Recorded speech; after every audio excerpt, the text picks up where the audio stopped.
second Esdras 15, 70, 71. Um, you say you had the article. Yeah, okay. Okay, no, we live? Yeah. Okay. Live now? Yeah. Shalom. Shalom. I want to give all praises, honor, and glory. Yahweh, Ba'ashem, Yahushai, Ba'ashem, Kakadash. Double honor to our venerable apostles and those that great millstone from the well. Peace and salutations to the Lord's elect, the house of David. All right, we're back out here once again, all right, to push this word out. Okay, and as you can see, prophecies are ringing, man, every single day. All right, prophecies have been ringing as we approach the end of this 2020 year, which has been a great year in terms of prophecies. All right, you can see how things are tightening up.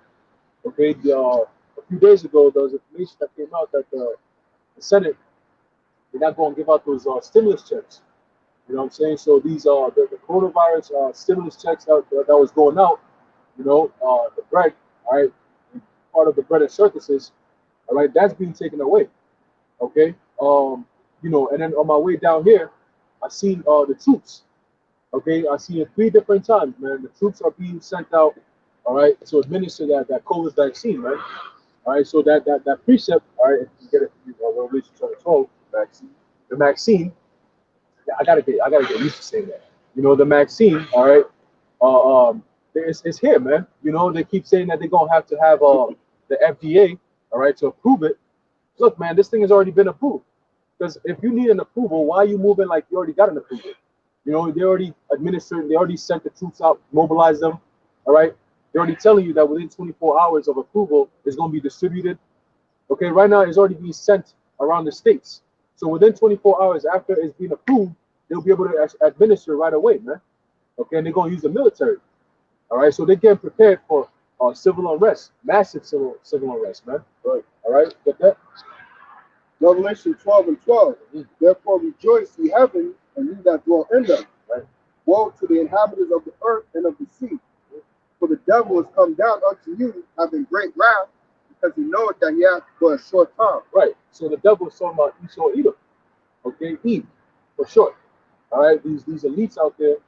You have your Bill Gates. Okay, you have your Klaus Schwab. Okay, all these different people. Henry Kissinger.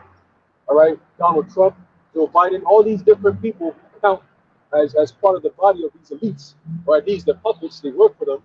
Okay, they're letting you know that they're about to come down upon this world with great wrath, man. You know, with this whole Maxine thing, all right, and this whole this election thing that came out, nothing came out of it, man. You know what I'm saying? They're still counting votes, which we did tell you this.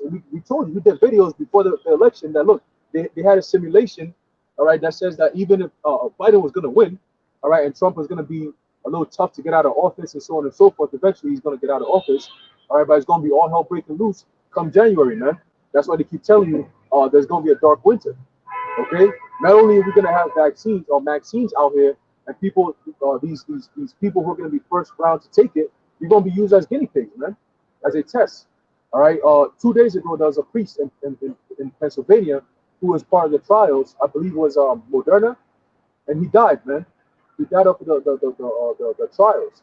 Okay, so this whole vaccine thing is the reason why these elites are pushing, all right, for these celebrities to come out there and promote it to you as a good thing. Because hey, death potion, exactly.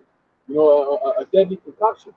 All right, that's what they're trying to promote. That's why they're forcing so hard and pushing all these different narratives about how if you don't take the vaccine, you're a terrorist. If you don't take the vaccine, you're this or that, and so on and so forth. All right, they're letting you know that we're about to come down upon the earth with great wrath, the world with great wrath. Those who are opposed to that new global reset, man. And we're the forefront. We're the standard bearers of the truth. All right, in a wicked, sinful world, man. Okay, a world that lieth in wickedness. All right, you done with that? Yeah. All right, get second Ezra's 15, 70. 15, yeah, 15 and 70. You know, 16 and 70. Like yeah. Second Ezra 16 and 70. Yeah, with the hoops, like this. You know, because they coming down with great wrath, man. And how they gonna do it? Just like the Roman Empire, they're gonna use the military, man, because that's where their strength lies. Okay, America, like I said, we always say this, America is Rome 2.0. Right. Okay, it's the same thing coming back, every single thing, man. Like I was telling my brother earlier, if you took Rome how it was 2,000 years ago, and you told somebody, hey, 2,000 years later, this is how Rome is going to look, it's America. Literally, man. You know, from the laws, all right, to the presidents, okay? All the presidents are reincarnations of the Caesars, man, and the emperors back in ancient Rome. Okay, they're all back there again doing the same thing. These governors, these mayors, they all play a role because they're all part of this global reset, this whole new world order, man. They eliminated all the reasonable people who could stand for the people, man. You know, all those representatives who the people vote for, all right, with the whole electoral college and so on and so forth, all right. These governors who are put in power by the people are the right ones who are actually going to fight for you. They're not there no more, man. A lot of them have been blackmailed. Okay, a lot of them have been kicked out of office, all right, and so on and so forth. And now they've put in these wicked people who are going to be pledging allegiance to the New World Order.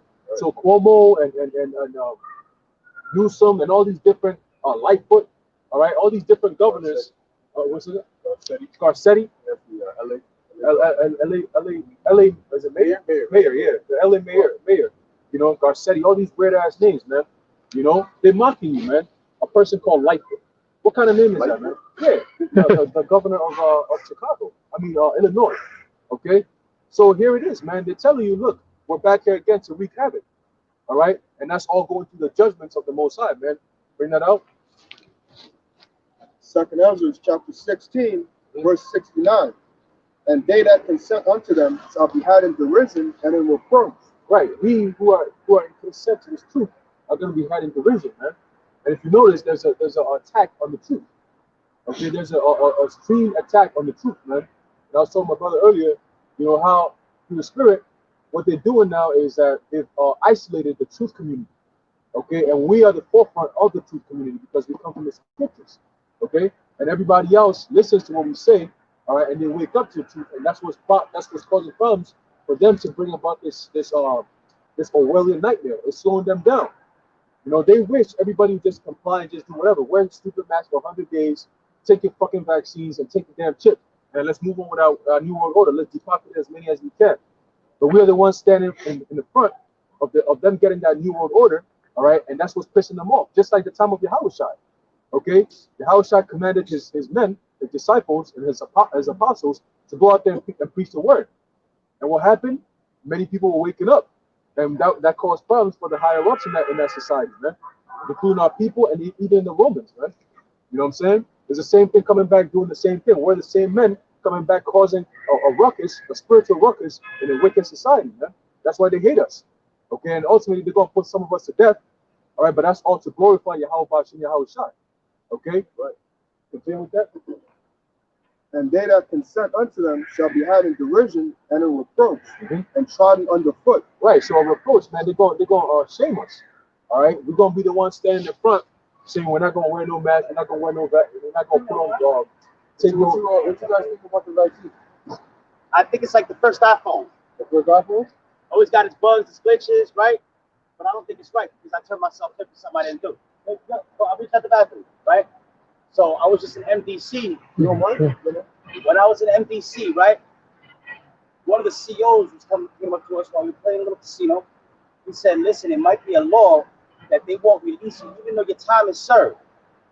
They won't release you unless you get the vaccine as an inmate. That's what one of the CEOs heard. You know what I'm saying? A little birdie was telling him. But listen, I live in that God. You know what I'm saying? To each his own. Whoever you believe in, that's. But I think all this is something small compared to something bigger than God. Right. Small man. Right. Small man. Hey, gentlemen, peace and blessings. God Right? bless you, man. Right. Hey, that's the spirit that made you stop him, man, because he looked like he had something in his eyes when he was passing, man. You know, he kind of like showed like reverence, like, I know y'all know something, you know, and that's why the brother stopped in the spirit, man. That's what he just said, you know, and that's something we've been saying for the longest, man. You know, we're just going into that, you know, how they try to manipulate everything and set it up where these vaccines and so on and so forth, like you were saying that Biden was saying, that you're gonna have benefits if you take the vaccine. Basically, if you comply, you're gonna have benefits. And what does that mean? They condition the masses when that chip comes out. It's the same thing. That's why it says he caused it fall. He's gonna put it in. You're basically gonna be coerced. You know, if you don't do it, if you don't get it, you can't function in society. You know what I'm saying? That's the whole thing. They're not gonna say, well, it's gonna get to a point eventually where they're gonna attack certain people who are bringing out the truth, or just out of control, just bringing out the truth, and those are gonna be the martyrs, man. You know. But for the rest of the world, man, hey, they're gonna come down with great wrath. Hey, but that's why ultimately they want to get us off the street, because you're gonna have things like that where people, all right, average people who aren't prophets, who might not even call themselves Israelites, Right. you know, but they already of the mindset of like, nah, like you said, this is something Right. smaller Right. of a big, much bigger thing to come.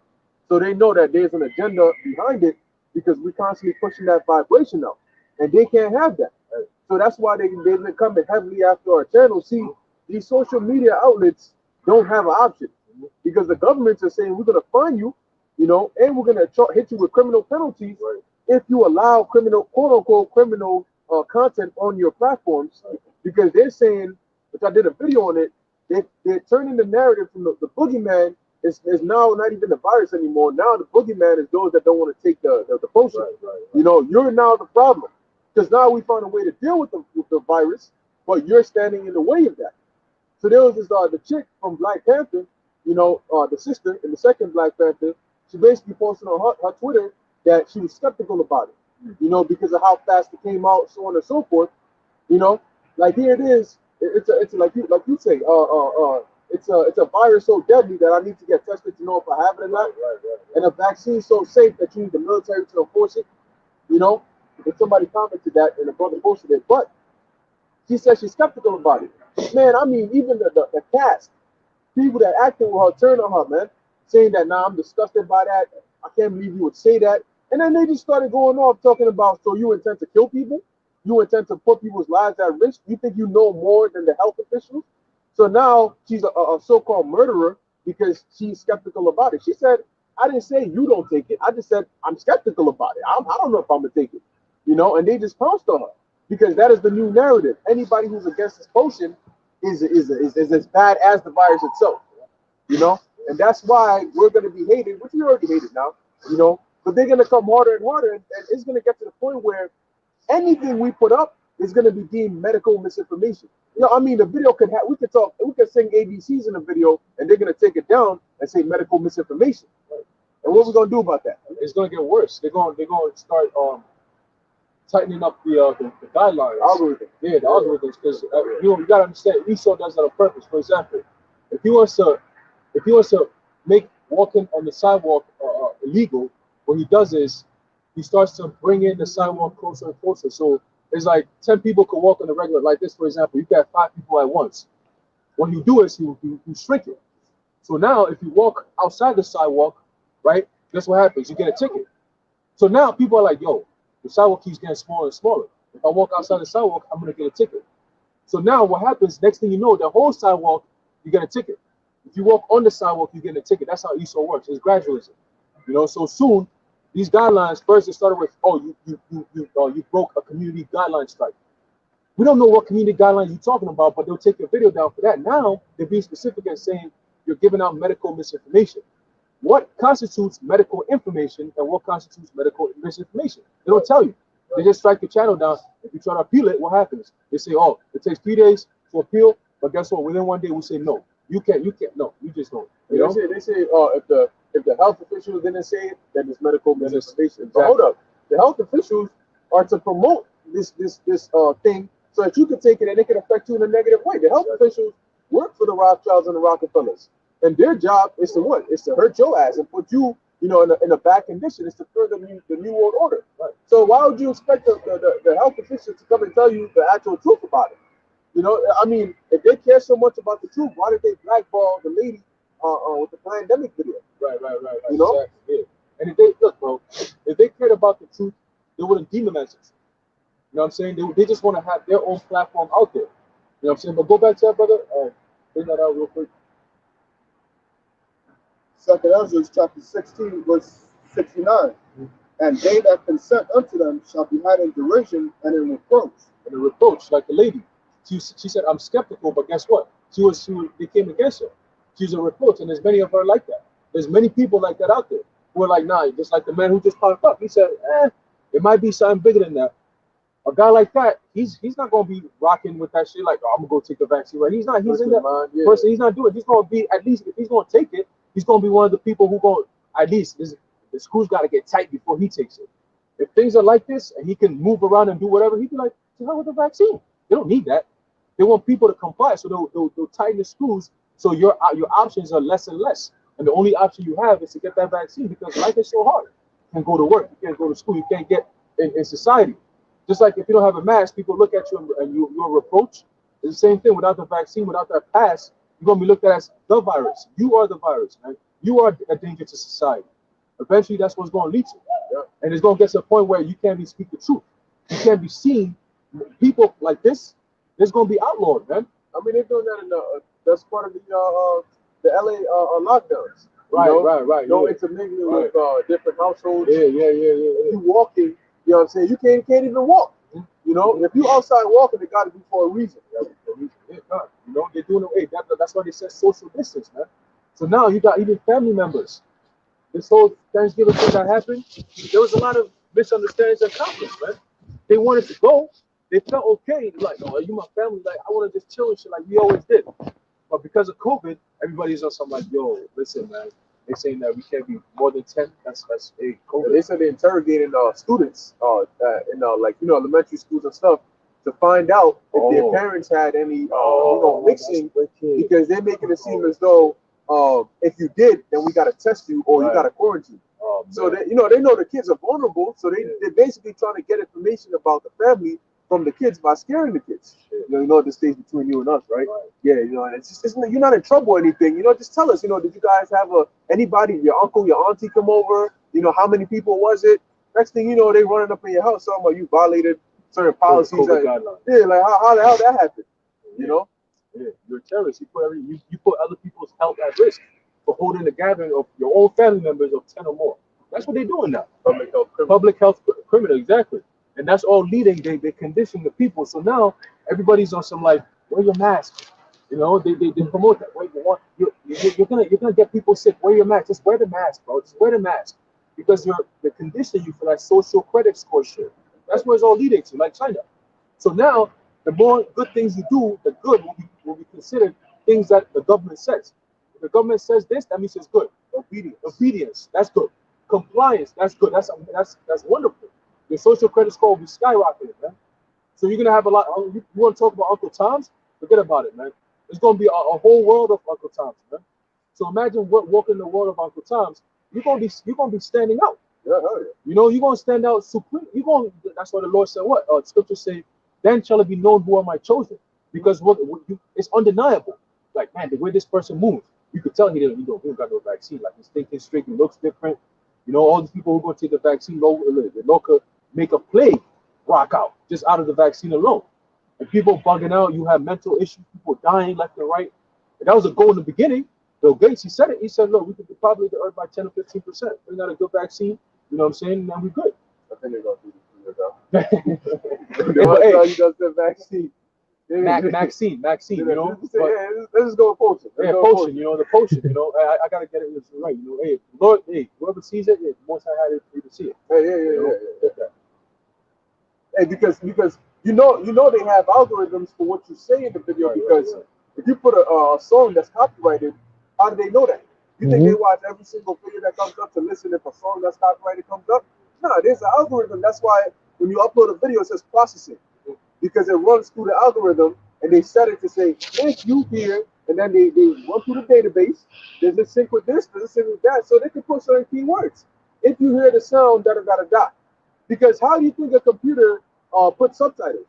The computer can hear what you're saying and then put it into words. Right. So even, you know what I'm saying, like, it can interpret the words that you're saying, the frequencies, and say, oh, that spells out VACCIN, flag the video.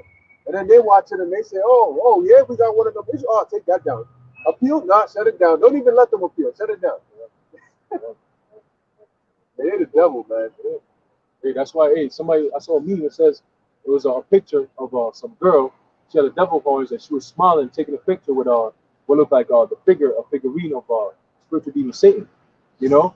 And the title, it says, I think the meme says, man, I think 2020 was the year of Satan, or the year of the devil. I'm like, you're right, but you just don't have to understand it. The devil is talking about Esau Edom, man. Right.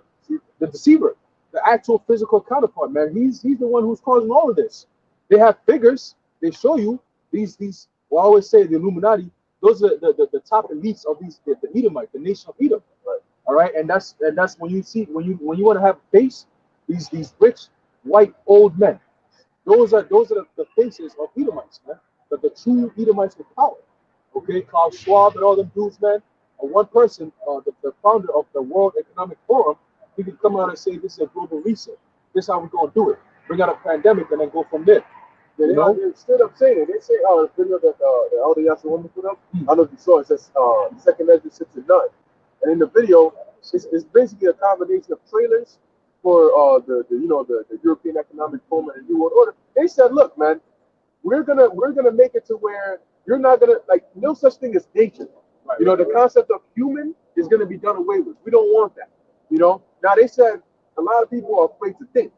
So once we get access to your thoughts, then we can create a safer space for everybody to think safe. What kind of BS is that? And that's why, like you said, the Schwab dude said, there's going to be microchips that they're going to put to be able to read your thoughts and control you. So now a cop could tell, instead of taking a lie detector test, they can tell if you're lying by just straight up reading your thoughts. Man, they're trying to put microchips inside your head. Inside, what kind of world is that? They want to make it to where you can't even tell the difference between artificial and natural anymore. Right? Transhuman, you can't tell the difference. That is the new reset, the industrial revolution. He said it's not going to be we're industrializing those things, we're industrializing ourselves, and how we do things. I'm like, man, so hey, remember you was telling me from that book that there's like a cycle for everything, and we're like the fourth cycle. Yeah. The fourth turning. The fourth turning. Yeah. It's the fourth industrial revolution. Right. It goes into a crisis, and this is a crisis, man. And you got to understand, these elites are telling you that the whole 2020 was a glimpse of your future. This is how it's going to be, but only worse. That's like the young man who came up here and said, right, your spirit. They show you. They gave you a sneak peek of your future, man, here in America and around the world. They show you straight in your face, man. They put in the movies. All right, lately I've been going to the movies and I've been posting clips. Yo, bro, to watch this movie is good, this and that. They show you that. So it's not hard to understand. But you know what? These people, they're not gonna get it because the Lord has blinded them. It's a spiritual thing. It's not just physical, man. It's a spiritual thing. It's deeply spiritual, man. Very, very heavy. All right. Got it, bro? Continue. 2nd Ezra chapter 16, verse 70. For there shall be in every place and in the next cities a great insurrection upon those that fear the Lord. Great insurrection upon those that fear the Lord. So eventually, those who fear the Lord are going to be. Back then, when this was written, it was talking about the Israelites. All right, but now, who are the Israelites? It's predominantly the elect, the Israel of the Most High. Okay, so those are the ones who are going to be the ones who fear the Lord. Because if you fear the Lord, you're going to say hell no to the vaccine or the Maxine, the potions. Right? You're going to say no to the RFID microchip, and you're going to be ousted in society. So there's going to be a great insurrection upon those that fear the Lord, because what? The whole world is going to come against us for the fear that we have in Yahweh Shem Yahweh Shai. All right, it's going to be a badge of honor, but at the same time, it's going to be a symbol or a stigma for people to hate us. Okay, because you have the truth, we're going to hate you, man. You make us uncomfortable. You know what I'm saying? What's that? They were cut to their heart. Like it tells you in the scriptures, man. Yeah, ultimately, you gotta really think about it. Those that fear the Lord are gonna be those that are not gonna be down with the system. Hence, those are the ones they're gonna come after. The great insurrection right now, there's a great insurrection forming against those that don't want to take the potion. So, and majority of them are from us, because we tell you not to take it. Right? We have others that that also don't want to take it, but there's also gonna be a great insurrection upon those that fear the Lord. Why? They don't want to take the potion. Because they want to disconnect from this beast system. They don't want to be a part of the reset, and they don't want to take the chip. So who are they going to target? Those that are being a hindrance in their way of their new world order. Right. So that's why there's going to be an insurrection after that. And they're going like it's a hindrance to these elites. So they'll make it a hindrance to the peons, the 2/3 of the world. Right. Because they'll say, look, these are reasons why we can't give you what you need. These are reasons why you can't go back to normal. These are reasons they're in the way of you getting back to normal again. They're in the way of us. There's the reason why we're becoming so draconian and so strict. Because of them. They're literally a helper. They're terrorists, they're domestic terrorists, and so on and so forth. Who said that? I forgot who it is that said that. I think it was Newsom who said, if you don't want to wear a mask, basically you're a domestic terrorist. Wasn't it Garcetti? Was it? It must have, yeah? been like, yeah, it was a mayor. I think the mayor of Cali. Yeah. He said that. He said something similar to that. Meanwhile, all right, they're telling you, yo, stay home. You can't see family. They're chilling. This guy Newsom went with his family on so-called Thanksgiving night, and they ordered a bottle to drink of $14,000, man. One bottle, $14,000. Meanwhile, they give you stimulus checks of $1,200, and they tell you to stretch that thing out for 6 months. Yep. And now they're telling you, look, the stimulus checks, this clip is over. All of a sudden, Pelosi and them are ready to make deals, right? Yeah. Right. Yeah. So now you wait till the potion is ready, and now you're ready to make deals. You know, now it don't matter how much it is. You're ready to make the deals, but hold up. When the deals come out, like once again, encourage or reward people who take the potion. Right. And that's the same as punish people who don't, because that reward is going to be exclusive to those who take the potion. Yep. So, we finally agreed on a stimulus check. Now we need some information. We need your medical records and include them, because the stimulus check is only going to be for those who've taken the potion. So they're going to say, oh, look, we're not excluding anybody. We're just telling you these are the requirements. It's the same thing. In order to get unemployment, you have to qualify for unemployment. So if they put on one of the requirements that you got to have taken a jab, they're going to say, look, we're not excluding anybody. We're just saying if you want to do it, this is what you got to do. That's all it is. So if you don't get unemployment, that's because you didn't do what you have to do to get it. That way they don't have to face the backlash of draconian style government mandates the potion. No, you know, they're going around it by saying we're not going to say yes, we're just going to say not no. Right. Same thing, man. Right. That's for now, though. Yeah, for now. Because they need to do that to categorize and find out who is who. Right. You know, because if they go the first round, right? They see who's down with the program. Then they see who's not. Okay, now let's focus on that not. Let's put a squeeze on them indirectly by saying you can't do this, you can't do that, you can't do that. That's gonna weed out a few more into our batch. Then you left with the tough cookies that don't want to crack. Then we could say, well, for those who took the potion, you can go back to some sense of normalcy. But if you notice, Fauci and them constantly harping on the fact that even after the potion, we can't go back to full normalcy. Soon they're gonna say those that took the potion can go back to some sense of normalcy, but in order for us to all go back to the real normal, everybody got to have it. So now there's legislation to go after those that don't want to take it. The same way, if they want to go have a war, they need to create something to allow people to be with them so they can do it, to support them. So they need to create a stigma to support people to come after us. Exactly. Hey, great insurrection. Right, buddy? Continuing. Verse 71, 2 Ezra chapter 16, verse 71. They shall be like madmen, sparing none. They shall be like madmen, sparing none. That's the key. And that ties in perfectly with Revelation 12 and 12. It also ties in perfectly with Daniel 12 and 1. It also ties in perfectly with Jeremiah 30 and 7. Okay? These are all things that we've been talking about as perils coming. Hey, Proverbs the 1st chapter. Okay? There's great pain coming. 1 Thessalonians 5 and 3. Okay? And these are all things that the scriptures have been saying it. And they said that these are all things that's going to happen in the last days before the return of the anointed himself, Yahushua, you know, to deliver his elect. Okay? But before that time, you got to be delivered from something. It's the book of Matthew, chapter 24, verse 21. Actually, I'll start at 20. But pray ye that your flight be not in the winter, neither on the Sabbath day, for then shall be great tribulation, such as was not since the beginning of the world to this time, no, nor ever shall be. Right. So that's people say, oh, that's from 70 AD. No, because Yahushua just said a time that's like, you gotta get real quick at the bottom. All right. It says, but then shall be great tribulation, such as was not since the beginning of the world to this time, no, nor ever shall be. So no more shall ever, no, nor ever shall be. So 70 AD happened, but this is talking about something that's going to happen after that time to the same people, but it's going to be a time like never before. Right. And this is something Yahushua actually said. Right, because 70 AD, let me read that again. Basically saying that nothing is going to come in comparison to what happened in 70 AD. Right. But when they dropped nuclear bombs, they didn't do that in 70 AD. You know, but the scriptures say nations shall know war no more. So after this time period, there's going to be nothing that's ever going to... I mean, what beats World War III? Armageddon. You know what I'm saying? If there ain't going to be no more wars, how you going to beat World War III and Armageddon? So yeah, that's the outside is even talking about that, man. Beautiful precept, you know, because they're coming down with great wrath, like you were saying. They're gonna do it where they're targeting Jake. They already said it.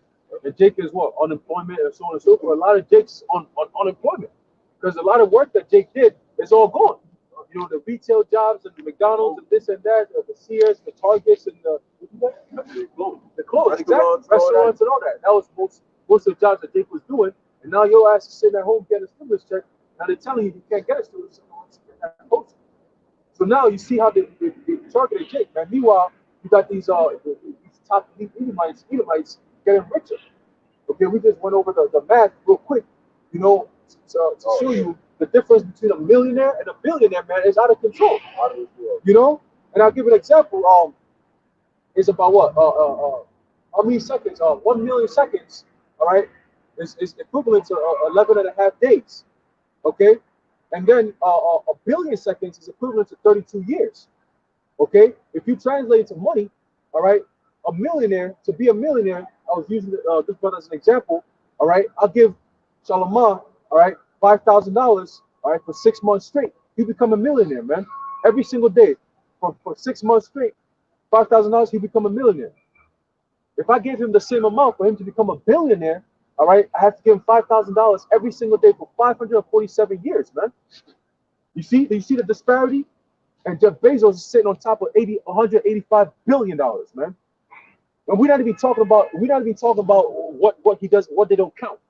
This is all what they've been showing people, man. The elementary school, they teach you just 3 zeros in between. Right. In that 3 zeros, there's a lot of, you know what I'm saying? There's a lot of zeros in there. Because you gotta understand, it's not like 1, 2, 3, 4. 1 billion and 2 billion, there's a billion in between 1 billion and 2 billion. Right? You know, you don't just go 1 billion, then 2, then 3. No. However long it took you to get a 1 billion, you got to go that same distance to go from 1 billion to 2 billion. So you double that. You know, people, you know what I'm saying? Hey, $1 billion is a lot of money. A lot of money, man. They sitting on 1.85, well, not 1.8, 185 billion. And then the Rothschilds, they messing with trillions. So you can imagine what it looks like to go from a millionaire to a billionaire to a trillionaire. And these elites are sitting on top of money on money. To the point where if they was to give the whole world population, which is what, 7.5 billion, 7.6 billion people, let's just run it up to 8 billion. If they say, look, take $8 billion, or let's say $10 billion, $9 billion, whatever, and give it to this world's population. Let's just use $8 billion, give it to 7.6 billion people. Every single one of us will have about $25 million in our bank account, man. Off rip, just like that. Every single person on this planet Earth. And that's one person. That's one so-called elite. Yeah. You know what I'm saying? So it goes to show you the difference. That's why the scriptures say that the Lord blessed them with the fatness of the earth, man. You know, they've been fully nourished. The earth is literally given to the hands of the wicked, man. That's why they have it all. You know what I'm saying? And you people walk around with $1,000 stimulus check and you happy about that. Yeah. You happy about that. $1,000 is an insult. $1 billion is an insult to a Rothschild, man. Yeah. They don't communicate in that kind of numbers, man. Like 20 cents. That's 20 cents. You know what I'm saying? That's little money to them. Like they walk on billions. It's like their house is not $1 billion. No, we're not talking. You know, that's why they meet and they touted to have what, over $500 trillion. You know, not even 1 trillion, 500 trillion. Hey, they're saying the U.S. is going to be in over $200 trillion. Look at that. In debt. So imagine that. Who's gonna have to pay that? Because when the debt collectors come, you know what I'm saying? Who do you think they come with? They made a deal with your government, so that your government gets the money, but when the debt collectors come, they come to see you. Yep. So that's where the evictions come in. Global reset. Global reset. That's where you own nothing comes in, because you're in debt. Yep. You want to function, you got debt forgiveness program. You got to forgive everything. That means whatever you own. It's like we're gonna take what you own. And in addition to that, you can never own anything again, and that'll erase your debt. So how the hell did I even get to debt? You know, that's all going into the miracles, man. The mysteries, the lies. All right, you know, that's all going into the lies, man. You know, and they've gotten the world. The scriptures say, "Who deceiveth the whole world?" All right, they deceive the whole world. They got everyone to wear a mask within a calendar year. That's insane, man. That's deceiving the whole world. You got people actually walking around. Some people drive with their mask on in their cars, man. You know, it's to the point where if you don't have a mask, you look at it as you're sick. That's people who are deceived. Yeah, you gotta go future on them. Yeah, mask on. Yeah, you know. You walk anywhere without a mask, people, hey, yo, 6 feet, bro. Yo, where's your mask? Where's your mask? Where's your mask? You know, man, people are going. You got it, bro? I mean, it's a similar way to how a common code is transferred. So why not tell us to wear masks when the influenza's out? When it's flu season, why don't you tell us to wear masks? Hey, there's a statistic. I was doing research and I found out that they say that more people have died of COVID. No, it's not. More people have died of a flu during the time when we have a flu vaccine than people who have died of COVID without a COVID vaccine. Right? Wow. Goes to show you, man. This thing is, Right. it's all a mess. But it's so deadly. It's so deadly. They got to use the military to give out a vaccine, which is called. Hey, you know what I just thought about, man? It's like you gotta understand that the way the Lord set it up, man, when that famine of the word comes, it's gonna come. Right. And there's nothing that we could do to bypass that. Because they know that the number one thing that we're gonna be talking about is the current events. Right. And they know the current event right now is this virus and this vaccine they're trying to bring out. Right. So they know each time we speak against it, they have an ability to take down our videos and all those things. So we can inform the people and warn them about it. You know? Hey, Hey, where you from? Brooklyn? Yeah. Tyler? Yeah. Hey, shalom, brother. Shalom. Shalom.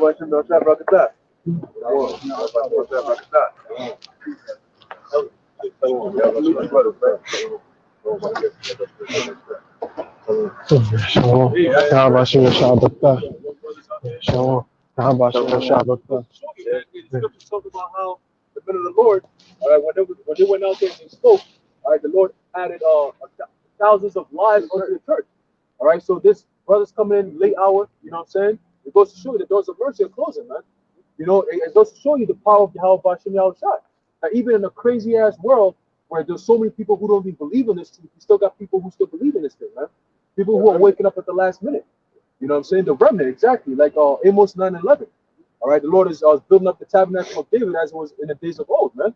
All right, how's he doing that? He's raising up his elect, starting with the men, okay, then the women and the children. All right, go ahead. Hey, Flock, but I was saying about the famine of the word. So yeah, when the Lord brings that famine, there's nothing that we can do to stop it. So they know that look, man, damn near every video we do, we talk about the tip and we talk about the potion because it's almost like it's interlinked. Right. You know, so they know that we can't help but talk about it because if a new article comes out on restrictions or they doing this, brothers are gonna do videos on it, and that's their perfect opportunity to say, oh, there we go, that's misinformation, take down their videos. So now it's gonna get to the point where we can't even put up anything. You know, now what? And then with the lockdowns and restrictions, we can't come out here. You know, because what they doing in LA comes here, which it will, how we gonna come out? And this time they're gonna say, look, last time we said it, but we didn't enforce it. They had curfews, but they didn't enforce it, so the virus was still out there. But now when they got the cops out here and the troops, like you saw the troop caravans, they're gonna station the troops all around here. Oh, we here to distribute the vaccine, but we also gonna make sure that everything is going under compliance. They're gonna stay. They're not leaving. Yeah, they're not leaving. They're not leaving because that's the goal from the beginning. You know, but they had to do it in a certain way because they knew if they tried all this shit that's happening, if they tried this a year ago, people would have been like, nah, you're bugging. Right. They would have grabbed Trump and thrown him in the ocean somewhere. You know what I'm saying? Like, nah, you're bugging. Cuomo would have probably gotten shot a long time ago, man. They would have attacked him. But they had to use this Trojan horse, which is this this potion, this whole the jab, you know, the concept of the jab, which is this whole, you know, coronation joint going on. All right. Crown Royale 2020. They had to use it as a Trojan horse to bring about all this shit that's happening. So people could be accepted to it. Because before, they'll be like, nah, hell no, we're not doing this. We're not locking up for this one. We're not putting no mask on our face. We're not taking no damn potion. But now they did it to a point where people are broken. Yep. From March till now, people are like tired of this shit. Like, yo, I'm tired. I want to go out, man. I want to go back to my old life. But they're sadly mistaken because these elites are telling you, even if you do take the potion, every single one of you take it, you're still not going back, man. Oh, no. Because that was never the goal. The goal was to have you under lockdown. The goal was to have you tipped. The goal was to have you as a slave to the system. The goal, going back to Revelation the 13th chapter, was to have you to worship the mark of the beast, to worship the beast system, man, to be a part of the beast system. That was the goal from the beginning. You know what I'm saying? So for them to do that, they use this thing, all right, to bring us to this very moment. Yeah. Now you think, oh, let me just comply and then we're gonna get back. Let me do what they say. No, bro, you do what they say, it just moves faster. And you gotta also remember, all right, Revelation 12:12, These devils are on borrowed time. They're moving fast, man. That's why they have Operation Warp Speed. On my way here, like you already mentioned, I seen 3 different battalions of troops. All right, and they army trucks and everything ready to go. The first batch, and then about 30 minutes later, another batch, and then 30 minutes later, another batch. All right. So they're not playing, man. They waiting for FDA approve, the FDA to approve of it. Guess what? It's going to be approved. They know the FDA is going to approve it. They're going to approve of that. So shit, why right? wait till after they approve it before you start rolling up? Right. They rolling up now. Now remember, last year and the year before, there was all this construction going on. Right. Randomly, there's always construction. The streets. The streets, Yeah, they go. yeah. I mean, I used to look. I'm like, what are y'all doing under there? You know, and like you always used to say, they strengthen up the roads so that when they bring these tanks and these military grade style cars on them, it's not going to cave in. Right. You know, because the 5G towers. You know, so they got everything set up, man. They do things at night, you know, that people don't know about. So things are about to get turned up. We got people talking about, oh, I'm just gonna skip over 2020 right into 2021. 2020 is a trailer for 2021. Right. All right. Just like the Songbird trailer came out this year, y'all gonna be living Songbird and worse in 2021, man. Right. That's right. All hell's about to break loose because, as you can see, from January to now, things haven't gotten better, and we in the middle of this thing, man. And now we're going into so-called the depths of winter, December, January, February. They're gonna play on that, and they're gonna really come hard, man. Whether they put Biden in there, whether there's this, you know, some form of chaos that goes in there between the transition, it doesn't matter because Biden ain't calling the shots, and Trump ain't calling the shots. The shots come from above them, man. All right. So when they come out, man, you gotta understand that the time is coming when the true team. Look, it's easy right now to say I ain't gonna take it. It's easy right now to say I'm not going to take the tip either.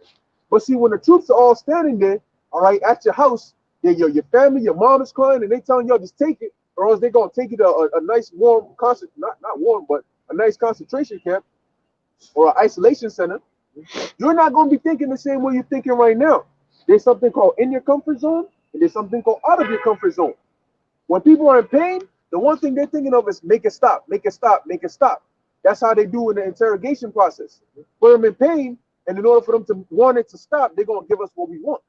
So if you say that I'm going to wait till when I'm in pain before I make a decision, you're going to break. You got to make the decision now and stand by it, you know, and you get stronger as you go, man. The time is coming when you're going to be given that ultimatum of trusting in the Lord or going with Esau, man. You're not going to be able to use wisdom to wiggle your way out of it anymore. Soon it's going to come straight death to your face. Look, you with us or you not? You know, you taking this potion or you not? Or you going to lose your job? How you going to eat? How you going to pay the bills? You know, all these things. You can't go anywhere. You trapped in your house. We're going to be tested before this world, man. So you got to have your faith and your trust in Yahweh Shem Yahushai that, look, I mean, the Lord knew that I needed a job to buy food and to pay the bills. That's why he gave me a job. So if now the Lord says that he's going to take the job away, he must have another way for me to get the same things that I need. Because the scriptures tell you that the Lord knows you have need of clothes and food and shelter. So if the Lord knows that if he takes away your one way of getting that, you're going to starve, you think the Lord is going to stand there and say, hey, you trusted me, but yeah, you starve a little bit. No, he's going to say, look, I'm taking you away from this so I can give you this. Now the Lord is like, look, now it's time to get spiritual. Now it's time to get supernatural. Now, no more going to the store and using this, man. You're going to see angels, all right, delivering brothers, you know. Hey, the Lord can have you go 2-3 weeks, a month without eating. Yahushua did it, you know, because the Lord had a spirit on him. You know, so the Lord could put a spirit on you to preserve your body to where you gaining the nutrients just through your spirit alone. You know, the Lord had angels bring Elijah food. He commanded the animals, ravens, to bring him food. You got to read these accounts and you got to strengthen your faith by it, man. You got to think, hold up. These people were all facing life and death situations. Shadrach, Meshach, Abednego, they were about to be thrown into fire, man. But the Lord delivered them. See, it's when They got thrown into fire. they got thrown into fire, the water. You know, it's when it seems like there's no way out before the Lord steps in, man. And you have to provoke the Lord's hand with your faith, man. The Lord got to look at you and say, yeah, if I don't stop this guy, he's going to die. You know what I'm saying? If I don't intervene, because he's not going to stop. So if I don't intervene, he's going to die for me. You got to do it valiantly too, man. That's the times that we're here. You know, we've been calling ourselves men of the Lord. It's time to show yourself as a man. You know, go through this shit. Yahushua went through it. You know, he laid his life down as a blueprint for us later in this generation to see what he did. Read about his life, his account, and use it as an encouragement. that you know what, Yahushua already did it, man. He defeated death. That means, yo, you can't do nothing against me. You got a precept. You got a precept? Yeah. This is the brother Prince of Yahweh. 2 Peter chapter 2 verse 9. The Lord knoweth how to deliver the godly out of temptation, and to reserve the unjust unto the day of judgment to be punished. Hey, so you think the Lord, you think you know how to deliver yourself more than the Lord? So if the Lord said he's going to deliver us, and he said, I don't want you working at this job anymore. I'm going to make you lose your job. You're going to go homeless. The Lord knows how to deliver you more than you know how to deliver yourself. So that's why you got to trust in the Lord. And on top of that, he says he knows how to reserve the what? The wicked unto the day of destruction. So you wonder why, hey man, when this thing comes out, hey, we might be suffering for not taking it, but for a short period of time, these other camps and these wicked leaders, they might be looking like they're doing good. You know, they might do videos mocking us. You know, like, hey, look at you. I bet you hungry now. Hey, look, see, I got the chip, or see, I got the potion, and I'm good. Nothing happened to me. You know? And so for a period of time, they might even do videos. Oh, look, I got the chipping party. You know, like, we're fine. You guys were fretting over no reason. Right? But that's the Lord preserving them until the time of their great judgment. Because see, when the time of the world's trial comes, that's why in Revelation 3 and 10, the Lord says he's going to keep us. Because if we pass our trial, which is coming now, when the world goes through it, we're going to be good, man. Because our trial is going to be Esau coming in against us with his system. The world's trial is going to be the Lord coming against everybody with the destruction. Right. You know, so we're going to get tested first, but we're going to get tested at the hands of Esau. To hell with that. I mean, you can escape Esau's test. How much more for the Lord? You ain't escaping the Lord's test, man. Lord's going to hit you with a inescapable plague, man. Like in the video that a brother had concerning those that didn't want to repent. He said there was this plague out to where it was like a rash and your whole body will be extremely itchy. You want to scratch it, but each time you scratch, your skin gets thin and then it starts to peel off and it starts to bleed. So now each time you scratch to get rid of the itch, you're in pain. And if you don't scratch to avoid the pain, you're itching. And then he said that all of a sudden there was a white powder that now came and touched the sores and it made it burn. Oh, you know, and then they try, and then they try to go to the sink to get water. At first it was coming clean, then it became dirty. So it contaminated the wounds and made it even worse. How do you escape from that? You know, you can't say, oh Lord, the Lord, once the judgment is set, you just gonna go through it, man. Hey, and if you notice too, hey, that's good that you brought that out. It just hit me. The reason why they've been saying that the potion you might have to go for multiple jabs is because through the spirit, the first round or couple rounds, there's going to be an adverse reaction to it, and they're going to say, look, to quell all of this, it's expected to quell all of this. We got to bring out another type of vax, another type of potion. But it's going to keep on going from there. Every single time there's a new outbreak out there, there needs to be another potion. And eventually they're going to say, look, you take this device, this chip here, whether it's in your brain or in your hand, it stops all of this, man. You know, it literally stops all of it because we can release a serum in your body, all right, that can go into your DNA, your mRNA, and all these different things with that 5G and all that, and we could literally change things around. You know what I'm saying? So people really gonna be deceived by these miracles of Esau, man. Hey, the technology and so on and so forth. You know, it's also like you mentioned, they could set you up in a trap. The second you take the first one, they'll tell you if you don't take the second one, it's gonna have an adverse reaction on it. Right. You know, that's why they said they're gonna tell you when you're due for the next one. 21 days. 21 days. So they can say, look, this is like a booster kind of thing. But it's required. If you don't take the second one, you might have an adverse reaction, which is worse than not even taking a shot at all. Right. Now you stuck, right? So you take the second one, then it come again and say, oh, well, now you gotta take that chip. If you don't take the chip, it's also gonna administer and monitor and regulate, guess what? Now you asked out. So you stepped in there thinking I'm gonna just hopscotch in and then hopscotch out. The second you step in here, the door's closed. You know, they're gonna say, look, you know you want to go back and we got you. But you gotta step here first. You step here and then before realizing you stepping further and further away from the door. Next thing you know, you down the street over there, you can't get back. Right. How did I get here? You know what I'm saying? I started with just ankle deep waters and now it's at my neck. You know, how did this happen? Yeah, man. There's a reason why they said 21 days apart, because normally, typically, when you ingest something, it takes about 2 to 3 weeks for it to become a part of you. So if let's say you go on a green diet, right? It'll take about 2 to 3 weeks for you to actually feel the benefits of it. You know, it fully ingratiates in your body. You know what I'm saying? That's why they say, look, to be a part of the DNA, hey, if you take I think steak, it takes about 30 days for it to get completely out of your system.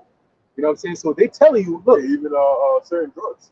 You know, it enters your blood, and then it takes a while. For it to kick in. Yeah, so that's the same thing with the potion, man. And then right as soon as it hits 21 days, boom, you're ready for your next dose. You know what I'm saying? So hey, people, hey man, look, we telling you, you know, you have all these different camps, like they said, they're gonna use different religious sects, all right, to promote it, to let people know that it's secure. LeBron James gonna be coming out saying, look, you want to see the fans all coming to the crowd, man, just do what you gotta do, and we're gonna see you. You know what I'm saying? I believe yesterday or 2 days ago, 48 NBA players tested positive. All right, so that's gonna be a new thing where they're gonna be like, well, I mean, hey, I have to change things around. The season that was supposed to open a few months from now, guess what? Now we might have to do this bubble thing forever. Now we can't have fans in the stands no more. You know, so they condition the world to everything, man. Every little thing is gonna be, see, because of this, we gotta do it this way now. You know, condition the people until the point where people are gonna get tired of it and they're gonna fight back. And that's when Esau's gonna really turn things up. Man. You know, he's gonna really come down great wrath. Going back to Revelation, the second Ezra 16 chapter, man, where it says they shall be like madmen sparing none. Okay, be like madmen sparing none, meaning they're gonna go to your houses. They're not regarding if you're an old person in a wheelchair. They don't care about that because they're not looking at you as a human. They're looking at you as a target. It's a mission. It has to be accomplished. You know what I'm saying? That's what it means by madmen. It's not. They're not gonna be. Oh, let's sit down and talk. And they're showing that in the Great State trailer, man. And it's funny too because the guy who was making Great State, Michael Crawley. All right. Yeah, his name is Michael Crawley. No, Alistair Crawley is a Satanist. Yeah. Michael Crawley. All right, or David. I think it was David. I don't remember. Yeah, Science Crawley. Yeah, and they put him to death.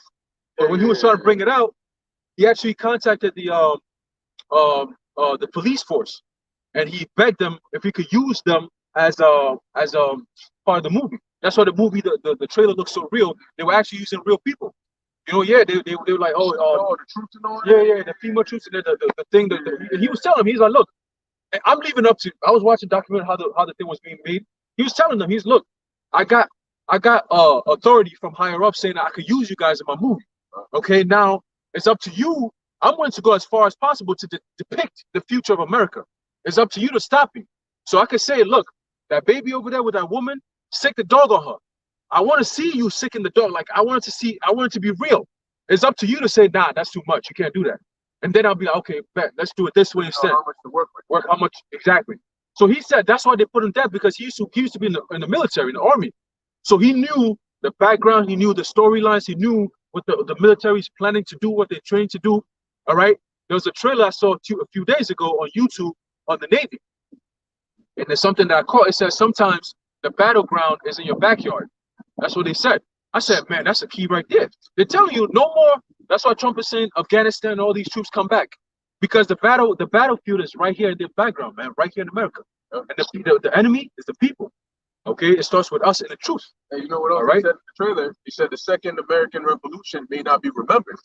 Now, if you think about it, right, how do we now remember certain things that happened? Is through footage, data, and information that's stored. Books, you know, because if they're able to, you know, brainwash everybody into the New World Order, and they destroy all the evidence of anything, any resistance of this past time, how you gonna know what happened in the past?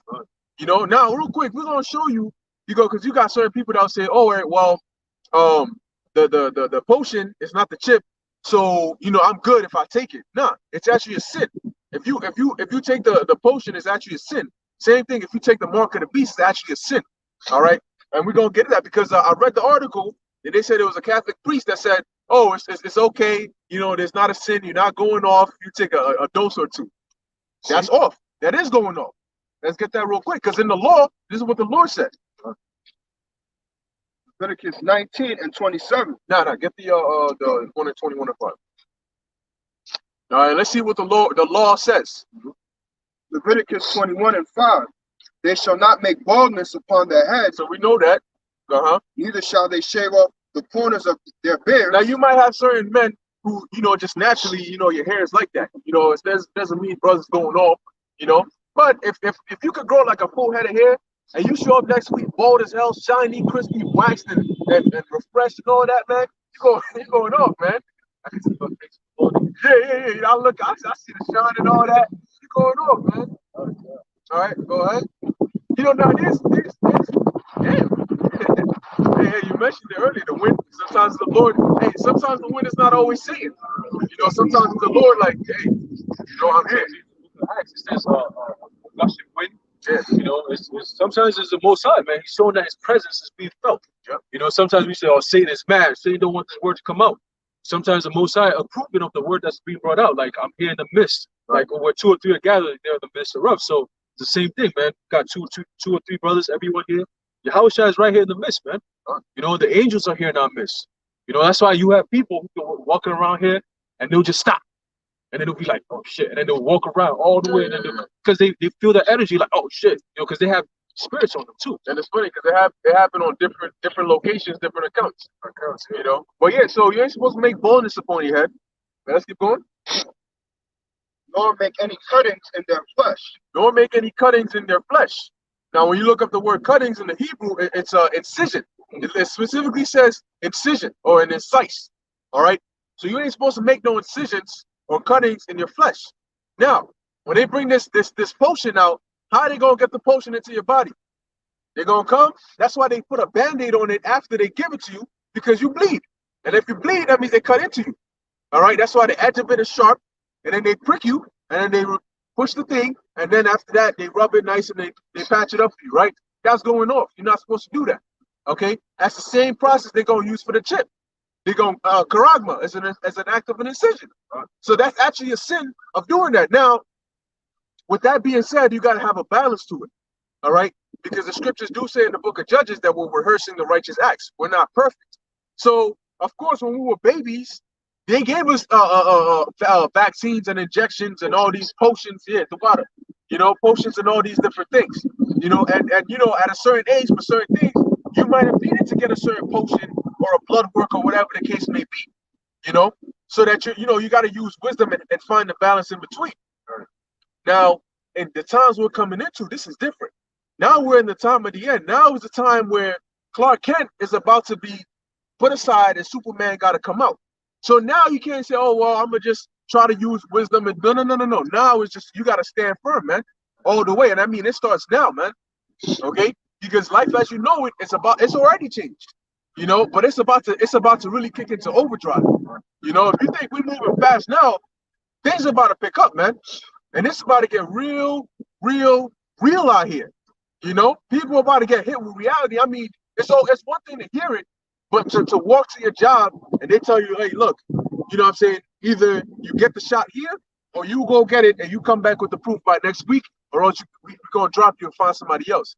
See, when you get hit like that, and then instantly you think of, damn, I got kids. The bill's coming up tomorrow. I got to pay this. I got to pay that. I got to pay that. Then it all hits you and you got to go take a break and really think about the fact that you're about to lose your job if you don't take this potion. They already conditioned people for that. All right, even right now, if you get tested positive, they don't say, oh, you could wear a mask and that's okay. They say don't even come outside at all, quarantine. That's right. What they say. So what's the point of even having a mask on? If I have, as in the mask to protect others from getting it, or to protect me from getting it from others, but yet you still got people, they still talking about cases. Everybody wearing a mask now, but there's still cases. How did that happen? Did the mask stop anything? No. Because the mask is a ritual. It's to show you, shut the fuck up and do what we say. That's what it means. You're gonna comply whether you like it or yes. Wear that stupid mask where you can't go out. You can't do nothing. And then guess what? If you get tested, you got to stay home. And then you got to give them a negative test to prove that you're not sick no more before you can come back to work. And then go back to wearing your mask again, of course. Right. Oh yeah, I got the virus already though.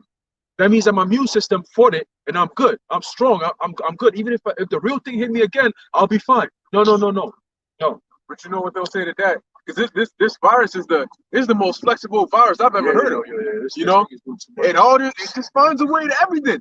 You know, say, oh, I done got it before I'm immune. Oh, but hold up though, you're immune, but you can still spread it to somebody. You could be a passive carrier. How the hell does that work? Time out. Let's really analyze that, right? Okay, this brother's immune. Yeah. That means that the virus can't dwell in his body. In order for him to pass the virus, he has to have the virus. If he can't get the virus, how is he gonna pass the virus? Because the second the virus comes to him, he fights it off. So it's not gonna have enough time for him to be a carrier and pass it around.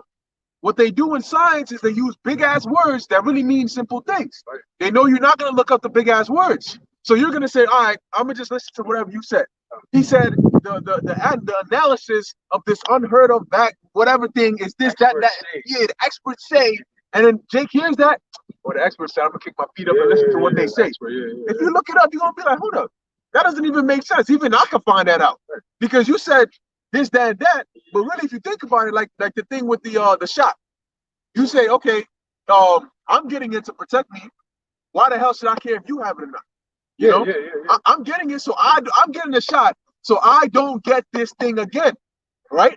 Okay, so if everybody who doesn't want to get this virus gets the shot, they should be immune, right?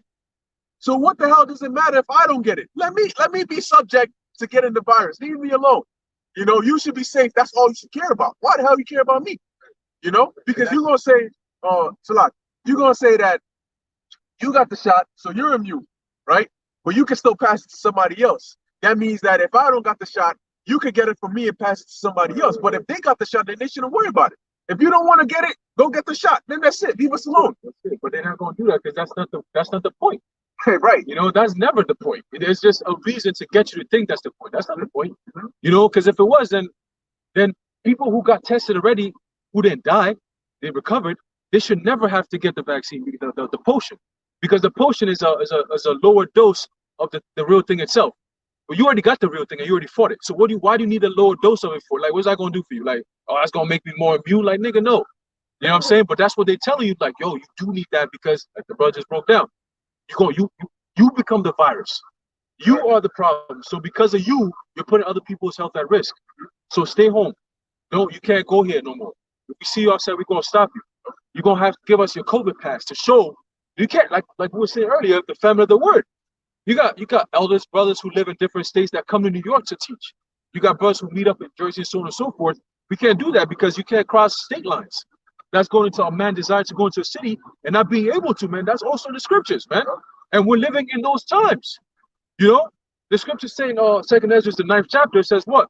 When you shall see these things coming to pass, then you will know that the highest word which you made. All right, so we're seeing the uproars of the people. All right, we're seeing the pestilences. All right, we're seeing how the world has changed. All right, these are all signs of the return of Yahushua, man. We're seeing World War III getting brewed up and shit. All right, so we're seeing everything being prepared for a beautiful year in 2021, man. You know what I'm saying? We gotta give all praise to Yahweh Bashem Yahushua, man.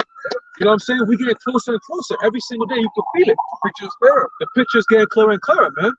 Hey, perfect vision 2020. You know what I'm saying? So they're saying this is a year of what? The year of Satan. Well, let's see how the Most High is gonna play this thing out for 2021. Okay? Yeah, that's the word, the Hebrew word for cutting in Leviticus 21 and 5.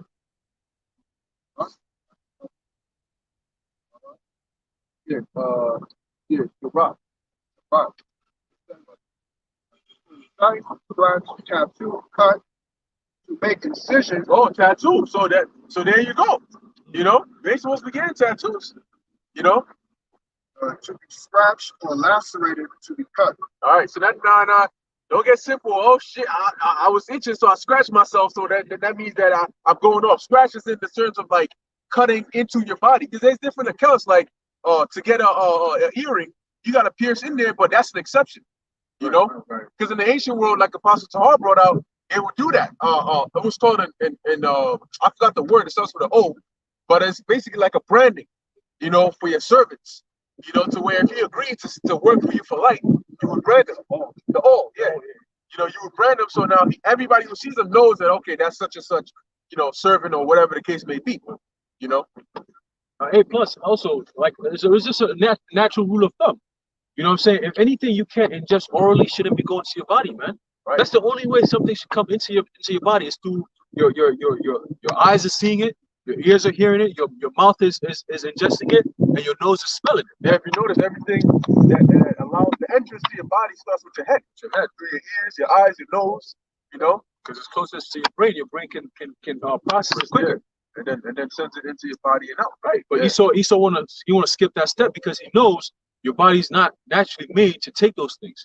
So you want to skip that step by giving it in a certain form with a syringe. Hey, what is that? Your tonsils, I believe. Your tonsils, it's a defense mechanism as well. Right. So if your only entrance is around here, all right, your tonsils are located there.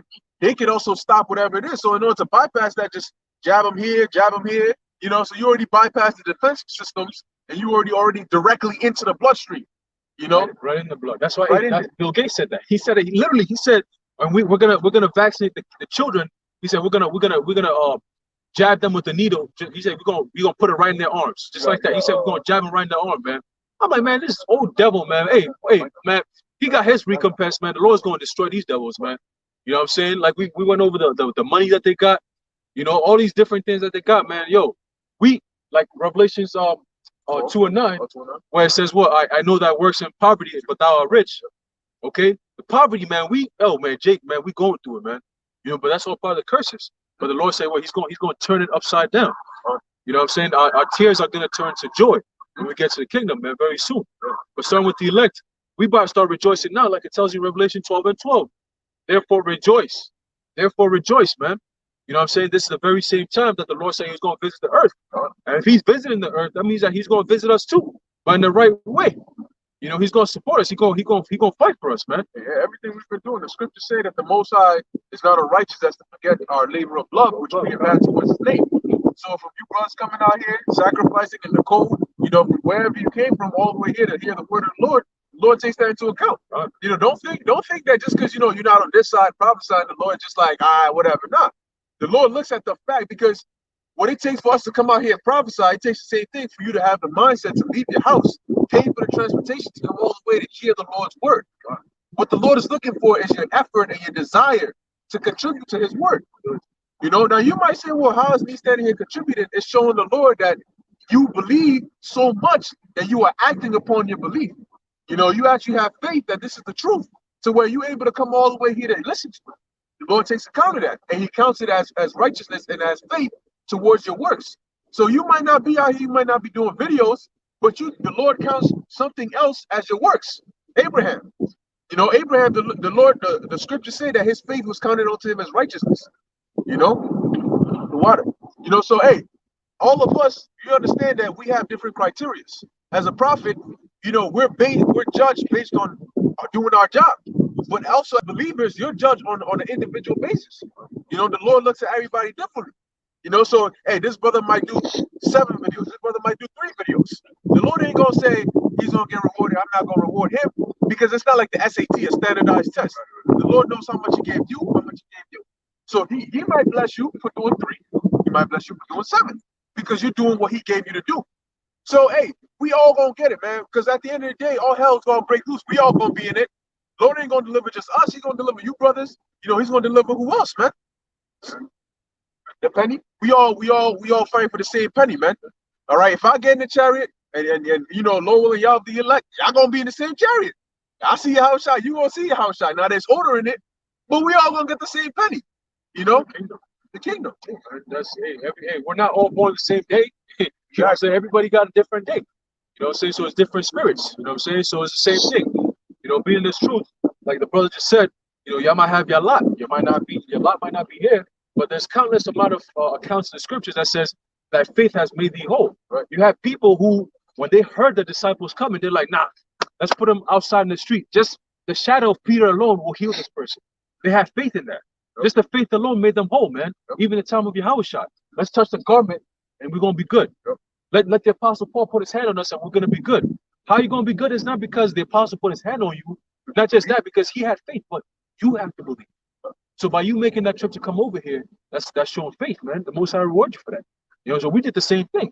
You know what I'm saying? It's level system, like the brother said, but you got to show that initiative. Like, yo, Father, I see what's happening in the world. I feel that spirit. Something is going on. Something about it happened. Let me get right. I ain't going to get it from the government. My mom ain't going to save me. My dad ain't going to save me. My family, they going to hate me. But you're the only one who's going to save me, because you're the one who's bringing this help. You know what I'm saying? Job 12:16, it says, with him is wisdom and strength. The deceived and the deceiver are his. You know what I'm saying? So it's the Most High. He's orchestrating everything. He said, look, I'm gonna bring hell at a certain time, and my elect are gonna be saved. Pertains to Ezekiel 9, 4, and 5. I mean Ezekiel 9, 5 and 9 and 4 and 5. Yeah. You know, they're gonna have that mark, which is the mark of exemption, and they're gonna be delivered. So all the hell that's coming is not for the elect to feel the pain. It says Jacob's trouble, but he shall be saved out of it. The he, so about the elect. Hey man, look, I give you the formula, man. It's very, very simple. Lord said he's about to bring hell upon the face of the planet Earth. He said, don't worry about it. Whatever you're doing right now, I'm just telling you so you know. Whatever you're doing right now, it's pleasing to me, keep doing it. All right? When the time comes, I will show you what you have to do. That's literally as simple as that. You just got to be, that's it. You just got to be ready to do what I tell you. You know, the Lord's like, look, keep doing what you're doing now. Don't go doing any extra things I didn't ask you to do. Just do what you're doing now. You're fine. When all hell breaks loose or whenever it comes to your doorstep, I'll show you what you have to do. You don't even got to worry. When the time comes, whatever you end up doing is because I wanted you to do it. And if you're of the elect, you're going to do what I wanted you to do, which is pleasing to me, and you're going to be delivered. You might say, damn, I'm going to the grocery store. You know, you get there, and maybe there's an angel there like, yo, we got to go. You know, you didn't plan that. All you were doing was your regular activities. So the Lord said, look, if you're of the elect, you're good, man. You're fine. So long as you believe, you can keep on going, man. Have faith. You know, look, damn, the troops are doing this. Stop worrying too much about what if this, what if that, what ifs don't exist. Right. What ifs only exist in your mind. You wondering about a what if, and it never happens. Now what? You know, you got to deal with what is. You know, and what is Yahweh. He is. You know, so you got to have the faith, man. Second Ezra chapter 16, verse 74. Hear, O ye my beloved, saith the Lord. Behold, the days of trouble are at hand, but I will deliver you from the same. Be ye not afraid, neither doubt, for the Most High is your God. Right. So in the hell that's coming to this place, known as Jacob's trouble, but the government is telling you in a roundabout way, it's known as the dark winter. All right, dark is code name for the skin complexion of Jacob. They're telling you who they're coming after. Dark winter is gonna be a black time, dark, dirty time for you dark people. And the Lord said, you know, that your flight, not be the winter. Exactly. And the time that he was talking to, it was predominantly Judah, Benjamin, Levi, the dark skin. You know what I'm saying? So this thing is, and they know who the Israelites are, man. They tell you straight up, blacks, Latinos, Native Americans, right in that order. They're gonna come after you. Oh yeah. You know what I'm saying? So this truth that we keep saying, man, is a threat to them. That's why they're gonna eliminate us from this whole thing. Oh, they're gonna try. They're gonna try. Hey, but you know what? And it shows you that whatever their plan is, it's not gonna come to pass. See, when they say Agenda 2030, that means that by 2030 they want to make sure everything is good. So if they can accomplish their new order by 2022, they're fine. Then we just keep on going all throughout 2030. But the latest we can accomplish it by is 2030, right? The Lord said, when you're about to reach that point, meaning, we about to get that, bring that out still. Meaning, when you think that you're good enough, you know, where you're comfortable enough to where now you got the chip out and you're like, all right, let's roll. You know, let's roll with it. The Lord's going to intervene. That means you're going to try and it's not going to work. Why is that? Because that's when the Lord is going to start giving his men spiritual power. The second that happens, man, you're not going to conquer somebody that the Lord is blessed with spiritual power. No, you're not. So when that happens, whatever you thought you were going to do is ending right then and there. You know, because one thing you will never, ever be able to overcome is the power of Yahweh Bashem Yahushai. And once he puts that on the earth in a physical form and brothers start performing these miracles, it's not going to be undone. You cannot undo it. You know? They're going to come after us just like they did with the apostles back in the book of Acts. They did the same thing. They put Stephen to death. And he brought out some beautiful information. He was just bringing out the word. He was in the spirit. He looked up in the heavens and he saw Yahweh standing on the right-hand side of Yahweh. And he saw it. His face turned into like an angel, man. He was a beautiful glow on his face, man. And they got pissed. They're like, nah. And they put him to death, man. You didn't hear him complaining. He didn't complain. He even told the Most High, don't put the sins upon them. Yeah, because you know, Saul was there. Paul, yeah. You know, not the sin to their charge. Right. So, hey, the same thing is going to happen, but when the time comes, this time, the sin is going to be put on their charge, man, because Yahushua is going to come redeem us. If we get put to death to be a martyr for this truth, Yahushua is going to redeem us. We're going to rise first. Hey, if we become martyrs, it's not so that we can suffer. It's so that the Lord can be glorified. Right. You know, so you know what I'm saying? You know, Lord, I speak as a man, but I don't see the Lord having us in some like torturous, painful ass. Even if he does torture you, I don't see the Lord doing it because, hey, we're human. You put us to a certain pain limit, we're gonna break. So the Lord has something there where even if you do get tortured, he might have it to where you don't feel the pain at all. Hey, there's a precept that says the Lord will put you through things that he knows that you're gonna be able to bear. Yeah. You know, like if you can get it. You know what I'm saying? The Lord will put you through things, but he knows that it's good enough for your spirit. Yeah, your spirit can fight this. Yeah, he's not gonna give you more than you can bear. Yeah, because it's not certain brothers go through certain things, you be like, damn, how did he, because his spirit can bear that. He has a strong enough spirit to go through those things. You might not. You might be going through shit where brothers be like, damn, brother, how you put it, it's the Lord. That's just the spirit, that's a lot, Yeah, Yahweh, he went through, none of us could go through, but we each are gonna go through our adversities. What Paul went through was a lot more than what some other apostles went through, but it's because everybody's spirit is designed to handle a certain portion, so we're gonna be good, man. We even in death we're gonna be all right. Hey, it tells you that in Wisdom of Solomon 3rd chapter, our death is full of immortality, our hope is full of immortality. 1 Corinthians chapter 10, verse 13. Maybe it was 9. Huh? Oh, no, I got it. No, it's like, it's 10. It's 1 Corinthians chapter 10, verse 13. There had no temptation taken you but such as is common to man. But the Most High is faithful, who will not suffer you to be tempted above that ye are able. Right. So the temptation that we go through is that of men. Yahushua went through similar temptations, So it's a temptation. It's just being in the flesh. That's what it comes with. You in the spirit, but you're in the body. In the world, that caters to the body. That's why it's called terrestrial. So you're in a celestial, being in a terrestrial body that's supposed to function on a terrestrial place. You're gonna be always fighting it. And it's not until you get to the celestial where your spirit belongs. That's when you're gonna be in your normal state. That's when people go to the spirit world, it's peace because you're in a natural habitat.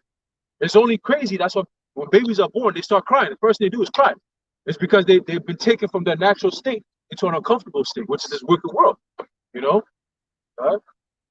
That's it on that. No. But the Most High is faithful, who will not suffer you to be tempted above that ye are able, but will with the temptation also make a way to escape, that ye may be able to bear it. You go. So with all the hell that's coming, Most High is going to open a way for us, man. Whether it's going to be spiritual power, whether he's going to just do things with angels, whatever it is, the Lord is going to deliver for us. He's going to deliver his elect. So we don't have anything to worry about, man. We see the hell coming. We see people get fucked up, but they're not coming for us. We remember the analogy where it's like a stone, and then the river is passing, and then the stone is just standing there, and then you just see the river just going over it. It's like it just parts over. Exactly. In the movie World War Z. Oh, the zombies? When they were coming at the dude, the boy had cancer, I believe. So the swarm of zombies is coming, and he's thinking, oh shit. And then it's like the zombies full speed, and they just cut past him, they just don't touch him. That's how the elect are going to be. Lord said, no weapon that is formed against you shall prosper. You may shoot us. Brother might be walking, get shot in the back of the head. He's like, oh, the dream. Oh shit, they got guns on you. Oh, you know what I'm saying? You might not even realize you got spiritual power. They grab you like, yo, get off and you fly over. Oh, it's over for you now. So we're gonna be good, man. The Lord's gonna let us have fun with this thing. He said, what? We're not gonna be pushed into a corner anymore. And then he said, do my prophets no, touch not my anointed, and do my prophets no harm. So you're not gonna touch us, man. Why the hell would the Lord have us suffer for him? Put our whole faith and our trust in him. Hey, one thing that's in common with a lot of these people that prayed to the Lord when we were in danger of extinction or in danger of being put to death, they would always say, Lord, we are the only people who glorify you. We're the only people who are going to praise your name.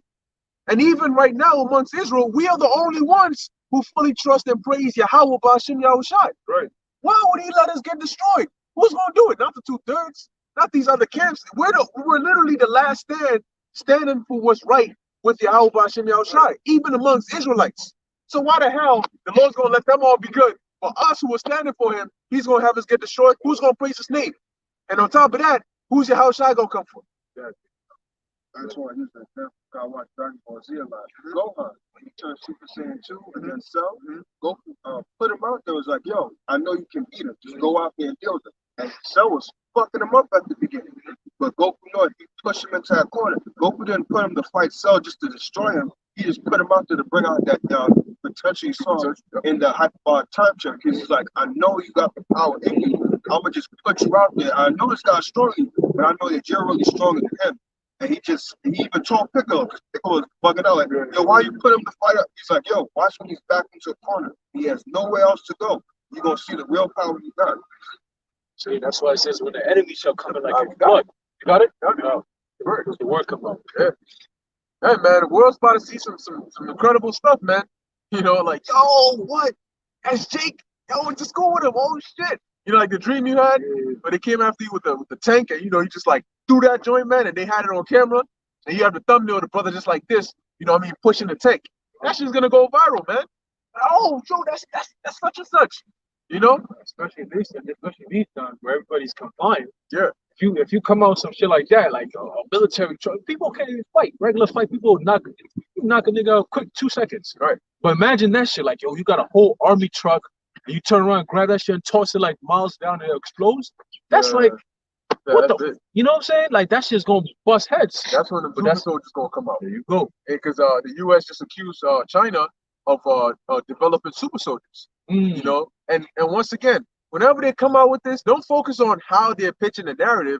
The point is they want to give exposure to that topic that super soldiers are a thing, the concept.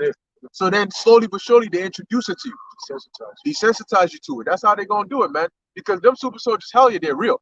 If they weren't, why would you even come up with a concept of accusing China of doing it? Majority of the UN troops gonna be super soldiered out. Yeah, because they already exactly. They're already in the process. They've been in the process for years, going back to the 1950s and 60s, where they've been trying that super soldier shit. So Esau's perfected that shit now, and he's ready to use it, man. They get Captain America, bro. Why do you think they would release a movie like Captain America? And if you look at the time period in which he was created, or he was turned into that super soldier, that tells you something. So right now they have super soldiers, man. If they have soldiers with exosuits and all of that, of course they have super soldiers, man. With Esau's technology, you think he wasn't curious enough to experiment on them soldiers? That's the movie that you told me about, where they became like zombies in a way. Where at the end he blew up the whole facility area. He turned into a zombie. He took the serum and he turned into like one of them wild ass creatures. He was telling me about it. It's the movie, God. He turned into some. It was like Nazi Germany or something like that, you know. And oh yeah. Damn, I forgot the name. Frankenstein, I think. It was something like that. I was like, yeah. Some movie I saw like a few years ago. It was the same thing, man. He took a serum and he turned into this supernatural being. It was crazy. I forgot it was in Germany. Yeah, they're gonna do that, man. Like Bane. The way they get the concept from Bane from, all these things are real, man. And when they come in with that flood, man, what the Lord said. So see, right now we're frail, we're feeble, we're weak. You know what I'm saying? Like, honestly, man, it doesn't matter how much you bench press. If even if a regular soldier comes up, you don't stand a chance because they've been training their whole life to do what they're about to do to you. What you been doing? You know what I'm saying? Eating some rice and chicken here. You know what I'm saying? Some Doritos every now and then. You know what I'm saying? You've been chilling in the crib because for all this lockdown, brothers ain't really, you know what I'm saying? Some brothers might go to the gym, but even then, how intense can you really go? You know, so you losing strength, you know, your body, you know, all these different things. So when them troops come and they ready, man, these average Israelites don't stand a chance. We need the spirit of the Lord to jump upon us. That's why King David said, what? He teaches my hands to war. So like in the Matrix, when they could program Neo to automatically know all this Kung Fu and all that stuff, guess what? We gonna be like that, man. You know, they touch you and I don't know, you breaking arms. You like, what the hell? Like, I didn't even know I could do that.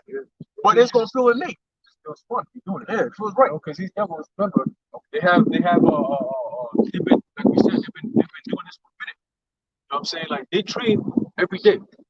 If you miss a training session, you already asked out. They already beat you by a day. Yep. How much more a week and a month and a year? And the level of training they do compared to you. So, like, for example, if growing up, there was this movie I was watching, there was an example in it, and it says that there was this kid, his dad had a cow, little calf, and he said he always liked picking up the calf, like a little calf, little baby and shit. And his dad was like, you know, you're growing, but that calf is gonna grow faster than you. Now, do you think you're gonna keep on carrying that calf every single day of your life? Right. He said, yeah, I plan on doing that every single day. I'm gonna carry this calf. He said, okay. Well, in order for you to match up with how heavy it's gonna be, you're gonna have to lift it up every single day. Every single day, it grows, you grow, but you gotta lift it up. And he missed a day. He said, well, the calf grew in a day, but your strength didn't grow in that one day. So you lost out. So when the calf became a cow, he was like, damn, I can't even lift it. So exactly. If you would have kept lifting it every single day, you would have gained the strength to lift it up now.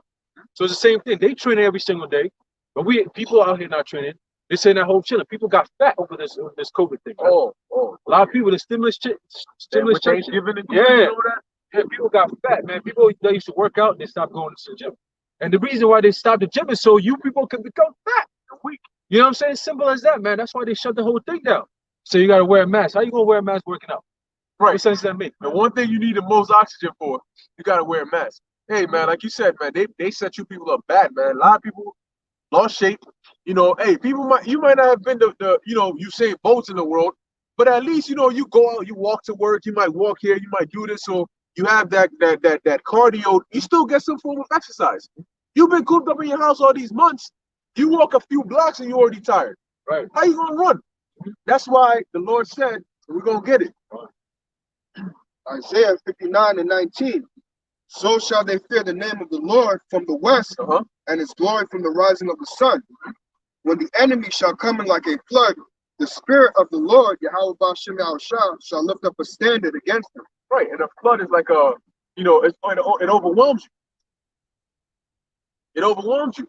So when they come in with them overwhelming numbers, like the stormtroopers, because when they come in, man, if they send the SWAT team doesn't come one or two deep. You'll be doing your hallways filled up, man. Helicopters outside, SWAT trucks outside your building. And you're like, damn, all for just me? In the middle of the night. That's how they come in, like a flood, man. So when they come in with the troops, man, they come in all. That's why we're tired that the troops are coming, because they're coming, they're here, but they're actually gonna be coming after people, man. They're gonna grab certain people up, but they're gonna come and touch some other people, and the Lord's gonna lift up a standard, And this standard can come in any way, shape, or form. The Lord might teleport your ass away from there. He might give you power to fight them. He might send an angel to help you. He might send a chariot to tell you, hey, follow me. You might be walking and a chariot just keep flashing. Right. And then the only thought that comes into your mind is, let me just follow the chariot. It moves and then you follow it, like the wise men that followed the chariot to Yahushua, and it leads you somewhere. The Lord can do it in many ways. Don't underestimate Esau. He could come and attack, all right, in the middle of the night. Right. Because like Yahushua, he was under attack in the night. When he was on a Garden of Gethsemane, all right, he was praying and stuff. He was pressed. They came at him in the middle of the night. You know what I'm saying? Tired. So tired. That's why when you're tired, they fall asleep. They were tired. It's a long day. And it was cold too. So imagine that. Imagine this time around. It's dark, it's cold, in the middle of the night, maybe Christmas, people, family, sleeping, and then boom, boom, boom. Hey, David, what's his name? In Project Zypher. You guys should look it up. It's called Project Zypher. And they go into that. It's Zypher, Project Zypher. And he goes into how they plan on. I'm gonna re-upload it on my channel. It's on my channel. Zypher, Zypher. All right, and he goes into it. He tells you. I think it was David Goldberg. Yeah. And he said he was going to. He's like, look, they plan on coming in the middle of the night. They're going to turn the lights. Operation Dark Winter. All right, they're going to do something with electricity, and that's going to make people a lot more vulnerable. They're going to come in the fall. No lights, none of that. No fridge, no food, and then you about to be evicted. People won't lose it. They have everything ready for that.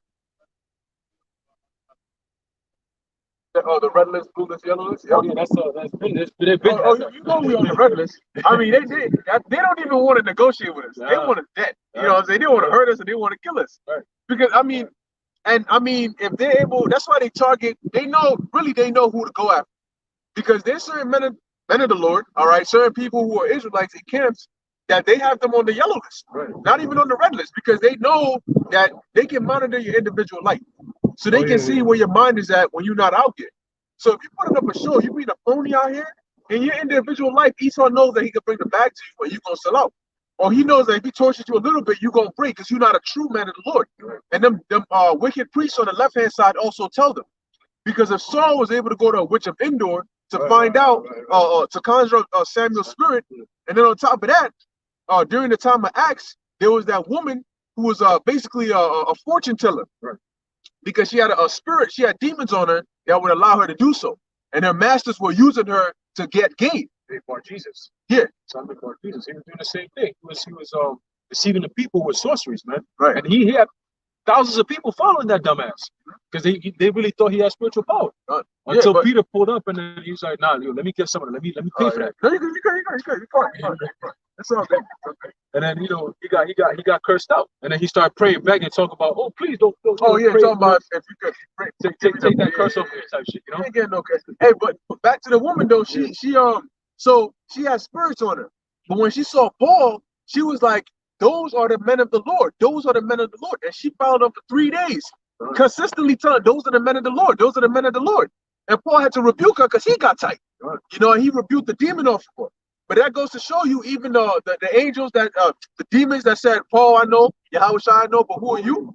So these wicked priests on the left hand side, when they look at us, they know who's who in the spirit, and they know who's high who has a high level spirit, a strong spirit, so on and so forth.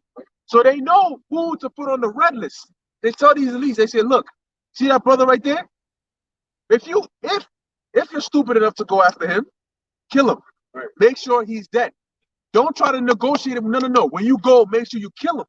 If the Lord really allows you to do that. Because if you go and you miss your chance, forget it, man. That's like you creeping up on a lion, you know, with a tranquilizer gun, and you shoot and you miss, and the lion turns around and he sees your ass.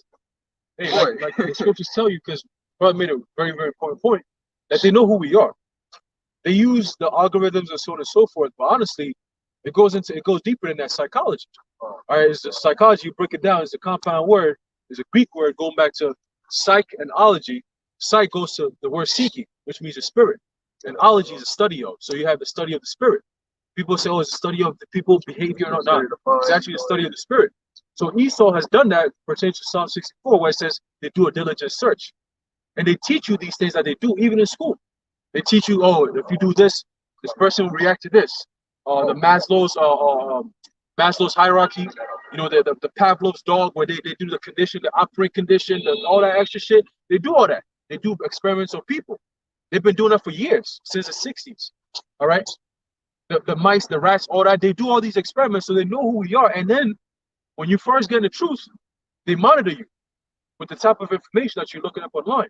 So they're already tracking you. There's certain information that you type in on your computer, it brings attention to you. So they start monitoring you. Now, they watch you. You see, all right, this guy keeps watching this.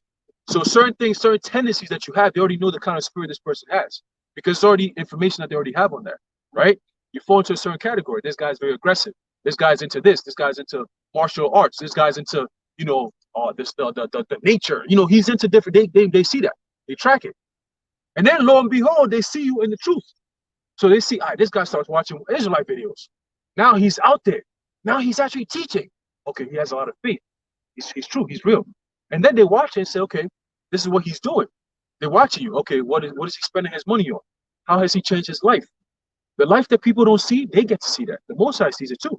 They see it through the phone. They can tap into your phone, listen to conversations. How do you move in the world? And so they see, all right, this guy is legit. He's real. You know? So now they put in different things on you. All right, let's see what he's going to do. You see a potential person that might be a problem. You see somebody that's very heavy in the spirit that if we go up against, we might need like 1,000 troops, and that might be child's play for him. You know? So they watch all these things. Esau knows everything. That's why they have something called predictive programming. Do a diligent search. Do a diligent search. Predictive program, because they've already programmed people by what? Showing you the predictions. Everything is all in line. And the Lord gives them the spirit to do that. They have the technology and everything to do that, to understand people and how people think, how people maneuver, and so on and so forth. Animals, cars, all that. Because the earth is given to hands of wicked. So they have all the power of all these things, man. Yeah, so they know who we are. They know who we are. They do certain, they cause certain crises to happen in your life to see how you react under good pressure, under bad pressure. Right. You know, there's times when they probably send agents into our lives. Yeah. Maybe a chick, and she comes and she breaks your heart, so they can see how you are you weak when women are around you. You know, you might have thought things were going good with some shorty, and randomly she just ghosts you, and things don't work out. You're like, what the hell? Because they done got all the intel they need. Right. All right, did she get weak? How much was he willing to give you? Were you able to pull the Delilah and Samson on them? You know what I'm saying? What is it? They watch everything, man. But that goes to show you that, I mean, we really don't care, because, like, why should I stress my life over, I'm concerned that you're watching me. All right, well, the Most High, the angels are watching you. You know? Yeah. You watching me. So what? So Yeah. what? So what if you watching me? Watch me if I go to my house. You're going to see, hey, man, we say it all the time. We'll be on the phone talking shit. Yeah. What you going to hear? You'll be bored. You'll You be listen mad. like You're going to wonder why your higher up sent you to monitor us. yeah, Why yeah. are we such a threat level to them? They're Yeah. going, man, these guys are regular dudes. They talk about regular stuff. They chill. They talk 90% of the time. They talk about scriptures or whatever it is. They chilling. They're not planning no terrorist attacks and none of that. So they think like, how are we going to get something on these guys, man? They just regular people. And then occasionally they curse us out. So like, what? They just regular people. So watch us all you want. You ain't going to find anything. Like Yahweh Shai. That's why they had to lie on us. Yeah, they had to False witnesses. yeah, exactly. And that's what Esau's going to do. He's going to create a false narrative, because when these false flag attacks, when these attacks happen, we're spectators. We watch it just like everybody else. The only difference is that we actually see it on a different level. We know who did it. The worst of what doesn't know. That's why they'll make it seem like, oh, you are the one who caused it. Oh, there's the machete guy. Oh yeah. Yeah, they're like, oh, he's tied into Black Hebrew Israelites. There's a terrorist attack that happened in Jersey last year, and he's connected to that. Like, nigga, come on, bro. We watch the shit happen on TV just like everybody. We watch the news, and we say, oh, look, they talking about terrorist attacks over there. It's all false flags because we know what's happening. Scriptures say, 2 Corinthians 2:11, but we're not ignorant of Satan's devices. So we know. That's what sets us apart from the world. But you know what though? Why is it that if a so-called Christian goes and does some wicked, you might have a so-called white boy who goes and shoots up a school, but he was a Christian. Why don't they come out and say Christians are a hate group? Right. Because they try to make it seem as though because he was in a certain group is why he did what he did. That's what they make it seem with us. Right. Because Right.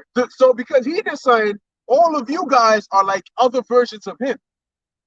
Well, do that with Christianity then. Right. Do that with white people. All white people should be terrorists then. Because Exactly. they the majority. I mean, they keep doing it. They Right. keep shooting up this, shooting up that. Why don't you label their race a hate race? No, because you know that doesn't even make sense. But you try to do it with us. One person does something, all of a sudden we all did it. If we were a bunch of rapists and terrorists and serial killers, why would we be out here? Right. That's why you got the FBI. They investigate people. And they got nothing on us. That's why they can't come after us. Gotta make it up. We gotta make it up and feed into people's insecurities and the subconscious mind of fear. We ain't do nothing You know what I'm wrong, saying? man. They know that. That's just like the house shot. We know we're blameless. Innocent, You know what I'm saying? In the eyes of the Most High, we're blameless. That's all that matters. Esau could say whatever the hell he wants to say, but guess what, man? It's not gonna work if the Lord says it's not gonna work. So if we're playing by Yahweh Shemashai's rule, and he's telling us, I'm gonna protect you in the day of trouble, then what is there to worry about? Ain't nothing to worry Ain't about. nothing to worry about, brothers. You know what I'm saying? We got this. All right? Got Faith, this. man. The Faith is the key. Psalm 110:3. Thy people shall be willing in the day of thy power. Thy people shall be willing in the day of thy power, man. That's talking about spiritual power. Because right now, the people are not willing. You think people listen besides you brothers? No, most people don't want to hear that. Even in our family members, man. They don't want to hear that shit. No, not that shit, but they don't want to hear that information. Because it's threatening to their comfortable, wicked lives. It demands discipline. It demands you to change. Get out of your comfort zone. Actually address reality for what it is. But they don't want that. It's like waking somebody up from sleep. You might get your face chopped, boxed in or something. You wake up the wrong person the wrong way, you might get hurt. And that's how these people are, man. Hey, You know? what I noticed, man? I'm going through these, my feed. A lot of brothers are out, right? Right. But you see brothers who might have like 1.2K, 1.7K, and their stream is like 5 viewers. Yeah. You know what I'm saying? Or another 3 viewers here. You know, hey, man, they're hurt. They're hurt, man. They're hurt. They're messing with the algorithms because look, man, there's a lockdown. It's most people are not even going out. Look at the weather. Most people are at home. And if you're at home, what you gonna be doing? You're gonna be on your phone watching YouTube, watching brothers teach. So if you got only 5 and the brother got like 1,000 subscribers, they're doing something. They play with the numbers. They hurt. You know what I'm saying? But guess what? You can't play with the Lord's words because it's gonna go out to who it's supposed to go out to. They could say 5, it could deadass be just 5, and that could be the 5 that the Lord just wants them to know. That's it. Yeah, but then That- after the video, you see 1,000 views. 1,000, yeah. Wait, time out. Hold up. So 1,000? How? You know, because they were watching. They lowered the count. But see, that's the thing. We don't care about views, Right. so that's not going to discourage us. If you're doing that because you want us to say, oh, well, nobody's watching. What's the point? We not. The Lord didn't say go out there because people are gonna watch. He said go out there because I'm telling you to go out there. So we're doing this because we fear the Lord, man. Whether they're here or there. Meaning whether they're gonna come around and listen, or whether they're just gonna pass by and hiss and laugh and knock their heads and be like, look at this guy. Hey, Look at this guy. they ain't gonna give us salvation. The Lord is. Lord, You know, so that's why we come out here regardless, because even if nobody sees it, even if the camera messes up, the Lord witnesses. And the Lord, in our hearts and in the Lord's eyes, he saw that we came out here and we still did the work. So, you know, it is what it is. That other one? No. I think there was another scripture. It was other than Isaiah. Wisdom of Solomon, 3rd chapter. because hard times are coming, man. You know, hard times are coming and we could feel it. You know, we could feel it. Everybody could feel it, man. Esau knows, he knows what time it is. You know, that's why he's running on borrowed time, like we said earlier. You know, moving quick, man. They're doing everything in haste. You know, Operation Warp Speed. All right, getting this vaccine, this potion out there. I mean, regardless of how you say it, it's gonna take some time. If the Lord wants the video to stay up, it'll stay up. You know, we try our best, but it is what it is. You know, and this is showing you that when the famine comes, there's nothing we could do about it, man. Like, I mean, you could do everything in your power, but when the Lord says, "Show is over, close the storybooks," it's it. That's it. You know, and then you hear the you ain't gonna literally hear it, but then you hear the metaphorical alarm. That's like, all right, now we started. You know, now everybody got what you got. Whatever you got, that's what you're gonna be stuck with. You know, with your faith level, you know what I'm saying, your spiritual power level, your knowledge level, they better be up on game, because when this happens, that's what you're gonna have to utilize in the times to come. You know? Let's get that. Wisdom of Solomon, chapter 3, start from the top. But the souls of the righteous are in the hand of the Most High, and there shall no torment touch them. So the souls of the righteous, all right, are in the hands of the Most High. And you can't pluck anybody out of the hands of the Most High. So though you may not see a big giant hand covering us right now, the scriptures say the angels encamp round about us. Just because you can't see them, they there. You know? And also, I mean, for all these years, you mean to tell me that, let's take Apostle Tahar, for example. He's been out there for 30 plus years, right? People don't see him. People don't like us.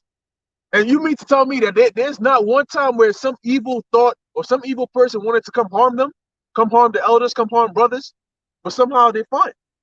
There's not an account where they're like, yo, we went to camp, somebody shot us and somebody did not, you know, because the Lord got his angels protecting us, man. Hey, you live in more of a dangerous life, all right, being outside in the world than doing this work, right? Because there's no protection out there in the world. Most High is not in the world. That's why he said, yeah, in this world, but not of this world. Yeah. You know what I'm saying? So we have a different hedge in this truth. Just being the truth alone, you got a different hedge because it forces you to live a different life. It forces you to eliminate yourself from the things that could potentially put you in harm's way. Yep. You know what I'm saying? You disassociate yourself from people, the wicked vibrations. It's harder for demons to fuck with you. Yeah. Because the only way demons can fuck with you is if you're in the world. You're playing their game. You know, once you eliminate yourself from that, then it's like, all right, we got to find different ways. That's when the tests, trials, that's when you're like, damn, what? You know it's spiritual, it's not just physical. Yeah. You know it's the Most High testing you to see what you really made about, what you really made of. Yeah, what's the result? When you go to the world, that's like walking into the demon's alleyway. Right. They all over there. So of course they're gonna be able to easily grab you. But when you stay in the meditation of the Lord, they gotta come from their habitat to come with you. Right. You know, so they're coming from darkness to light. The trip to get here alone is draining on them. And on top of that, you in the right mindset, they can't get you. They could try, because occasionally demons will come. You know, the big demons gonna come. They're gonna get a little close, but the Lord, the angels, you're gonna be good, man. So they can't mess with you for a long time. And if they do, that's because the Lord allowed them to. Right. You know, but that's not for your destruction, it's for your benefit. So we got it better off. You know, we really got it better off than everybody else, because everybody else is still in the world right now. Everybody else still has to face what we're facing right now. But we're gonna be protected. You know? The Lord knows that in order for us to serve him, he has to, you know, provide for us. They don't have that security package. They're facing the same problems, but they don't have the same security package. So we're good.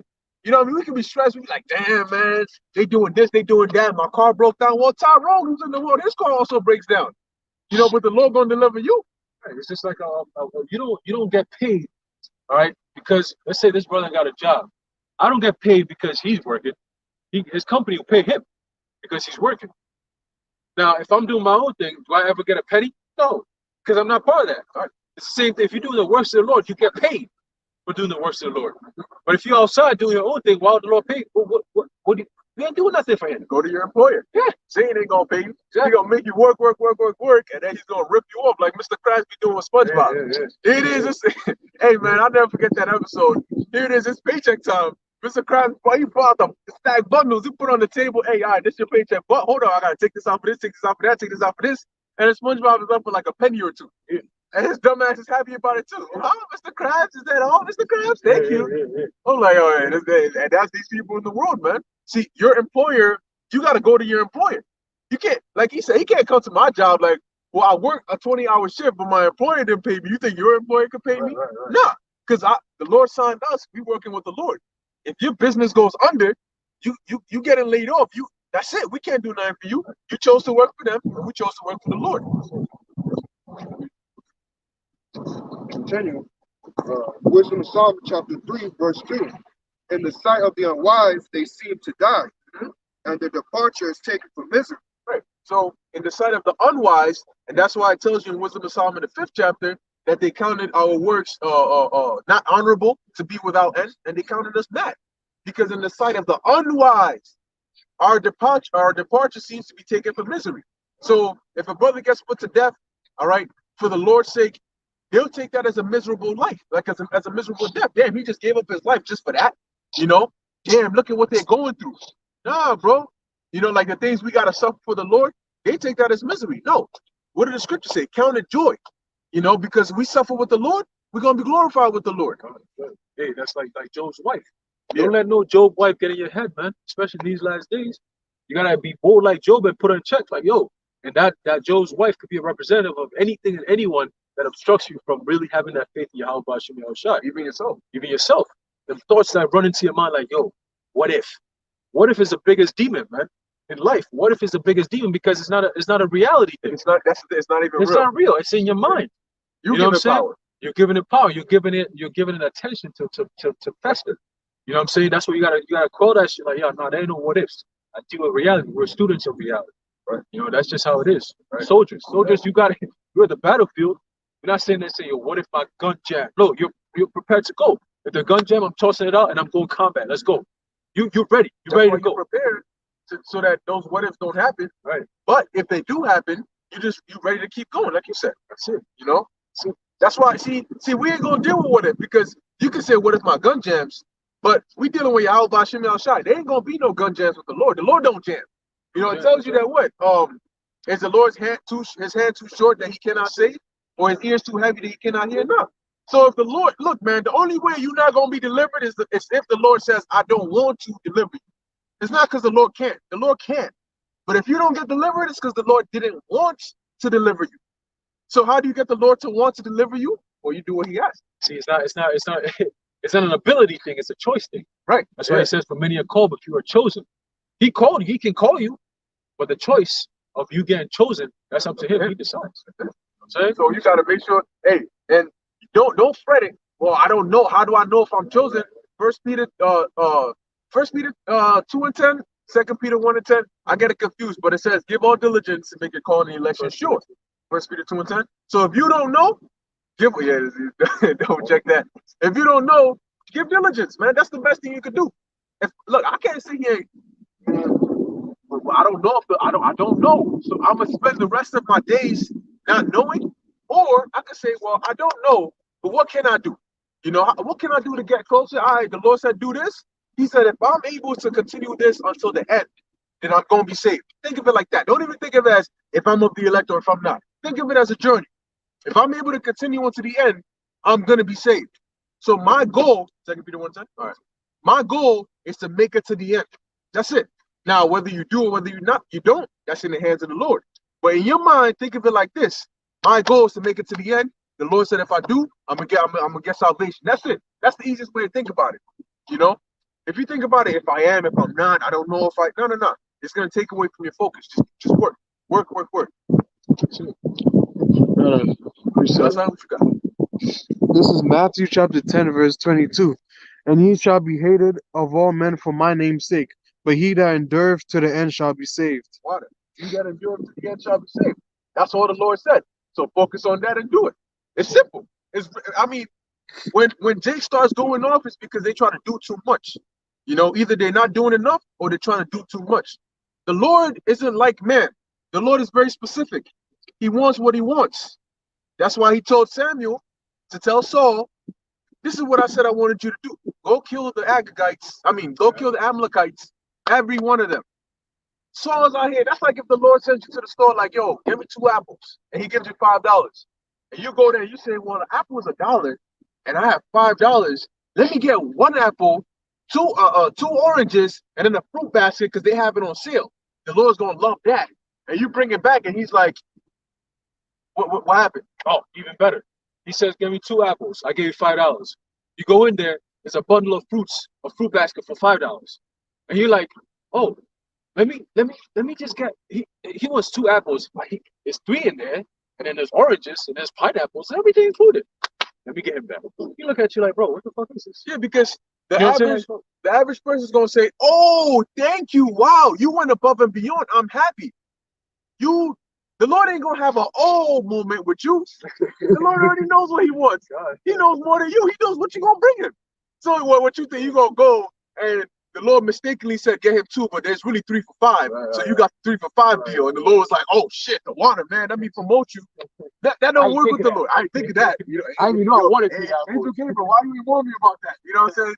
The Lord don't think like that. He knows exactly what it is. So what he's looking for when he gives you $5 and tells you to bring him 2 apples is obedience. He doesn't really care about the apples. He wants to know how obedient are you? Are you going to listen to what I said and do exactly what I told you to do? That's all the Lord was. That's why he said obedience. He said disobedience is as a sin of witchcraft, rebellion. You know, the Lord cares about obedience, man.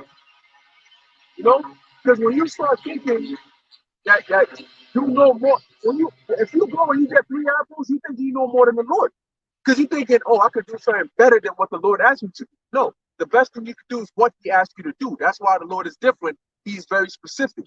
So when it comes to just do what the Lord said, man. Don't do too much. Jake tried to do too much, and then you mess up. You were doing it fine, and now you try doing it too much, and now you messed up, man. Hey, and even we have that attribute on the lower level. As men, you hate when you tell somebody to do something, they do the opposite. You hate that shit. You're like, yo, pass me that screwdriver right there.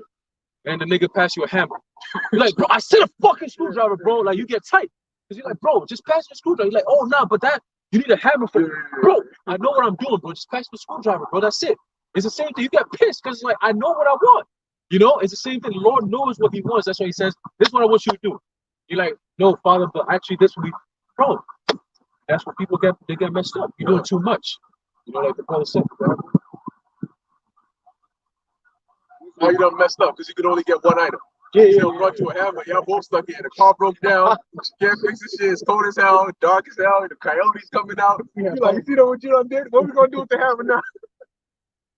Hey man, that's what happens, man. One simple act of disobedience that can mess up your whole joint. From Psalm in chapter 3, verse 3. And their going from us is to be utter destruction, but they are in peace. We're in peace. So, hey, like perfect example, Stephen.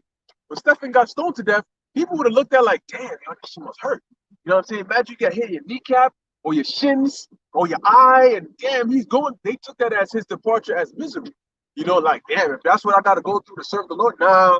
But in what? Would you read that part again? And they're going from us to be utter destruction, but they are in peace. But they are in peace. Stephen wasn't. Oh Lord, oh shit, my knees. Damn, yo, can y'all aim a little lower? You know what I'm saying? Damn, Stephen wasn't, you know what I'm saying? He's trying to focus on the Lord, but he keeps getting hit like, hold up 1 second, Lord, this shit hurting right now. No, he was at peace because when he saw, it was so much that it was just like numbness to everything else. Yeah. You know, the spirit saw that and he's like, nah, I'm out of here. Yeah. So the body couldn't feel anything. Right. It was a Lord could do. Hey, look in the Maccabees, the family of seven brothers and mother. Yo, you gotta read that, man. That boosts your spirit because it's like, damn, that's Jake. You know, it's just a different time period. Those same spirits are back here again. They're gonna do the same thing. And the Lord's gonna have certain men go through certain trials and tribulations as a means to show other brothers that, nah, you good, you can do it. You know what I'm saying? Because it's just a faith test that's going to result in a faith booster if you follow through. Right? Just keep the faith in Yahweh Hashem Yahushua. So our faith will be tried, but at the same time, we're going to have the ability to go through it to glorify Yahweh Hashem Yahushua's name. You know what I'm saying? That's what it's all about. You'd be surprised what you could do when you're under pressure. Yeah. But you won't know unless you're under pressure. You might be like, yeah, I can't. Hey, You'd be surprised how much the Lord listens when you sincerely call upon him. You'd be shocked, like, oh shit, the Lord actually, you get scared. Remember, we always talk about it, like, damn, like, on the moment, like, oh, Father, I needed you, and you were there for me for the moment when I needed you. Like, you get scared, like, oh shit, like, the Most High actually listens. Yeah, like, damn, you know? I mean, like, you trip up. Yeah, like, who am I? Like, Most High is actually listening? Yeah, because you have the faith to call upon his name, and he will listen to you, man. Yes. Most High showing up. Right, Moses. Yeah, exactly. They couldn't even anyone near the They saw the thunderings and the lightnings and the sounds. Oh, now Moses. That's a beautiful point. That's a beautiful point. Because hey, prior to that, they like, hey, they not bringing them. I want the Most High to do this. Hey, and sometimes we get into that point and we want the Most High to do things, but when he actually does things, we go. That's why the scripture says the righteous shall be quiet for fear. You're gonna be like, oh damn. I mean, he did it on my behalf, but like, damn, you know what I'm saying? That's like, man, that's some scary stuff, man. Because when the Lord actually does something, he like a power this great actually did it on my behalf. Like, that's scary, you know. That makes you want to walk tiptoes on eggshells, because you like, damn, you know what I'm saying? Like, I gotta be on my A game, because this is the kind of power that I'm dealing with. Yeah, terrible demon-like power, and the world is about to see that demon side of the Most High, the evil side of the Most High, man. Because scriptures say that he controls both sides. Isaiah 45:7. I form the light and create darkness. I form evil and good. He's the Most High who does all these things. Right. So the world is so conditioned to believing that, oh, God is this effeminate old man, and you know he likes babies and touching fingers with Adam and all that gay shit. Look, he's about to show his real face, and that's because scriptures say even the angels tremble in his presence. And I used to think of that with my pops. You know, like even sometimes before you go to ask him something, you like damn, like even if he says no, it sounds crazy. Like, damn, so how am I going? You get scared. You don't want to act up in front of my dad. The same thing, the Most High, man. He's a certain way that's just like, you know, he loves you, but you got to move a certain way. You just got to move a certain way, man. You got to be in the spirit. Scriptures say to worship him, you got to worship him in spirit and in truth. Without those two, they have to be together, spirit and in truth. It can't be like, oh, just flesh and truth, not spirit and in truth. That's the only way you can have access to the Most High, man. Those two things together brings about sincerity. Right? And those two things together also brings about faith. You know what I'm saying? And that's how you be able to communicate and get to the Most High. Well, through the house. Right. That's right.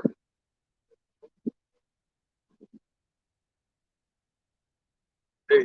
Hey. You know what I'm saying? You got it, brother. With Psalm chapter 3, verse 4. For though they be punished in the sight of men, yet their hope is full of immortality. And having been a little chastised, they shall be greatly rewarded. The Lord said, I mean, according to the scriptures, our chastisement is going to be a little chastisement. You know, it's going to be a little chastisement. Think about it. You know, what we're going to go through, hey, if you got to be a martyr, man, think about it like you got to do it for the show. You know, like in Imposters, when they had to do the fake marriage, you know, you got to do it for the show. Like, do it, you know, so that it can be spoken of that you were a martyr for the Lord, you know. But the Lord got us, man. I mean, we're not going to be able to, he's going to give us everything we need to do what we have to do.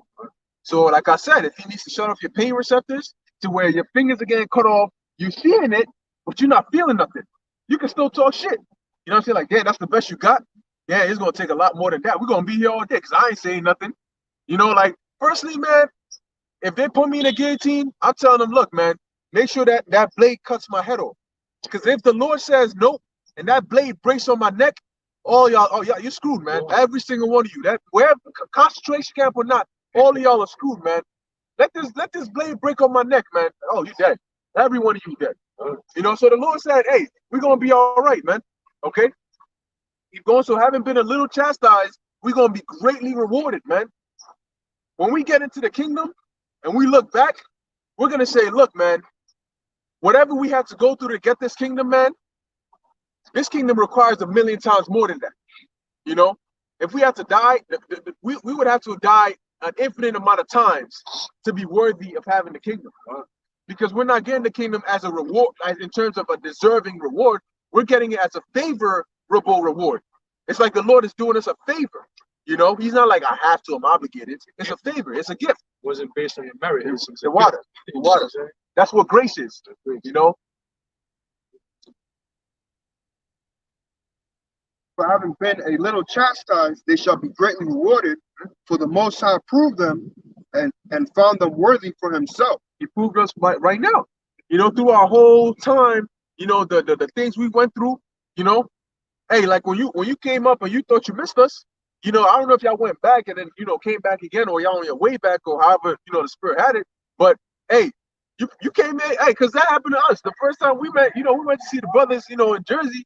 We got there, you know, I went there, they weren't there. You know, I'm like, dang, I came all the way to Jersey and they're not here. Shit, you know, so I was like, you know, kind of hurt and upset.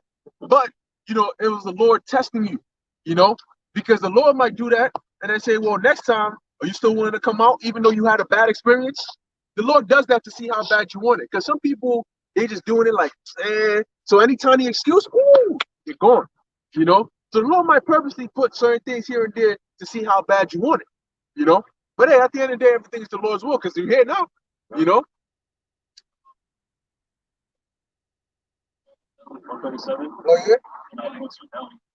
I checked my phone. So the Hebrew, that's spirit. We also got on the train on the time things they got to do. 3 times. Oh, yeah, that's the spirit. That's the spirit. Hey, That means the Lord wanted you to be here to hear this thing, bro. This brother, crazy ass brother, this shit, windy, it's gloomy. The Lord has you here. And I can see from your eyes, the spirit, the Lord is with you, man. You're like, yeah, like, yo, you want to hear this word, man. You know what I'm saying? So, hey, we went through the same thing. You know what I'm saying? This is an experience that everybody goes through. It's literally, like it tells you in Hebrews 5 and 12, okay, you have to be taught again. Those are the principles or the oracles of the Most High. You know what I'm saying? It's principles, little shit little things that you got to do. All right, just literally, you have to do this basic part of the training. Okay, we all go through initiation process, so on and so forth, man. You know what I'm saying? This is literally the Most High's fraternity. You know what I'm saying? A frat is go back to brotherhood. Okay, Italian word fratello, which means brotherhood or brother. You know what I'm saying? So this is the Most High's fraternity, and you got to get initiated. You know, you got to pledge. You know, like they always say, you know, you got to do the pledge shit, and people normally fall out. So the Most High will try you and see if you really are you a really good enough soldier to be in my army? Yes or no? You got to show me, right? You know, you got to prove to me that you really want to be in the Lord's army, because this game is not for you know, regular people, man. This is real high level stuff. We're dealing with spiritual wickedness in high places that know who we are. You know what I'm saying? And they do everything in their power to shut our power down. But we have a power that's greater than the power they got. It's all in the mind. It's all in the mind. You know what I'm saying? So, About what? Ephesians 6. Ephesians 6. Yeah. 6 and 10 on down? Yeah, on down. Yeah. So, you know, we have a power that's greater than all these other powers, man. That's why he's called the Most High. Yeah, he's fighting on our behalf, man. He got everything situated for us, the elect. You know what I'm saying? Don't gotta worry, man. I mean, the power we serve, I mean, that's the Most High, man. You can't go higher than the Most High. And we serving the Most High. Right. We don't got a damn thing to worry. I mean, it wasn't like Baal said, I got you. Right. You like, what if the Most High after me? Then you can't do shit for me. Then the Most High said, look, I got you, man. Joshua 1 and 9. Right. The Most High said, don't fear, I got your back. What you got to worry about, man? The Most High said, jump off the building, man. I'm jumping off before he even finishes his sentence, man. Because I know he got me.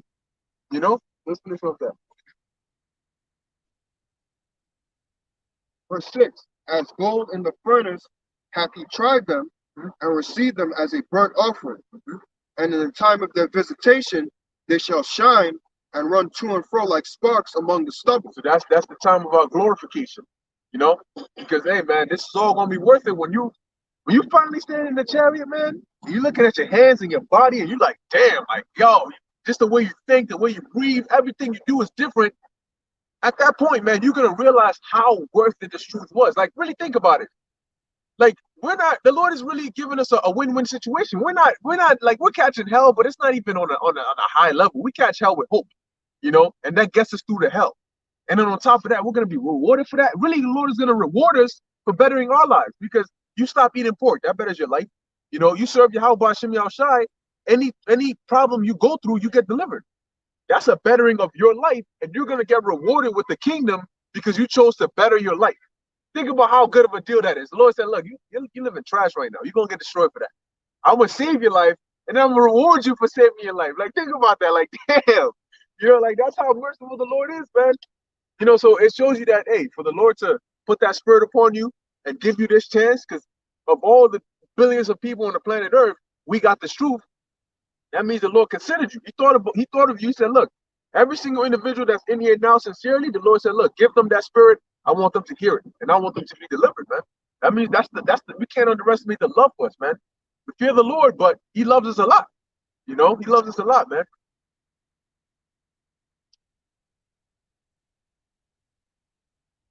Hey, they shall judge the nations and have dominion over the people, and their Lord shall reign over them. So, hey, man, we're about to get the kingdom, and the kingdom is really going to be, after we get to the kingdom, everything from the time of Adam until now is going to be like the prologue. Before you play a video game or you read a book, there's a prologue, and then there's the actual story, but we ain't going to have no ending to it, So the kingdom is the beginning, if you really think about it.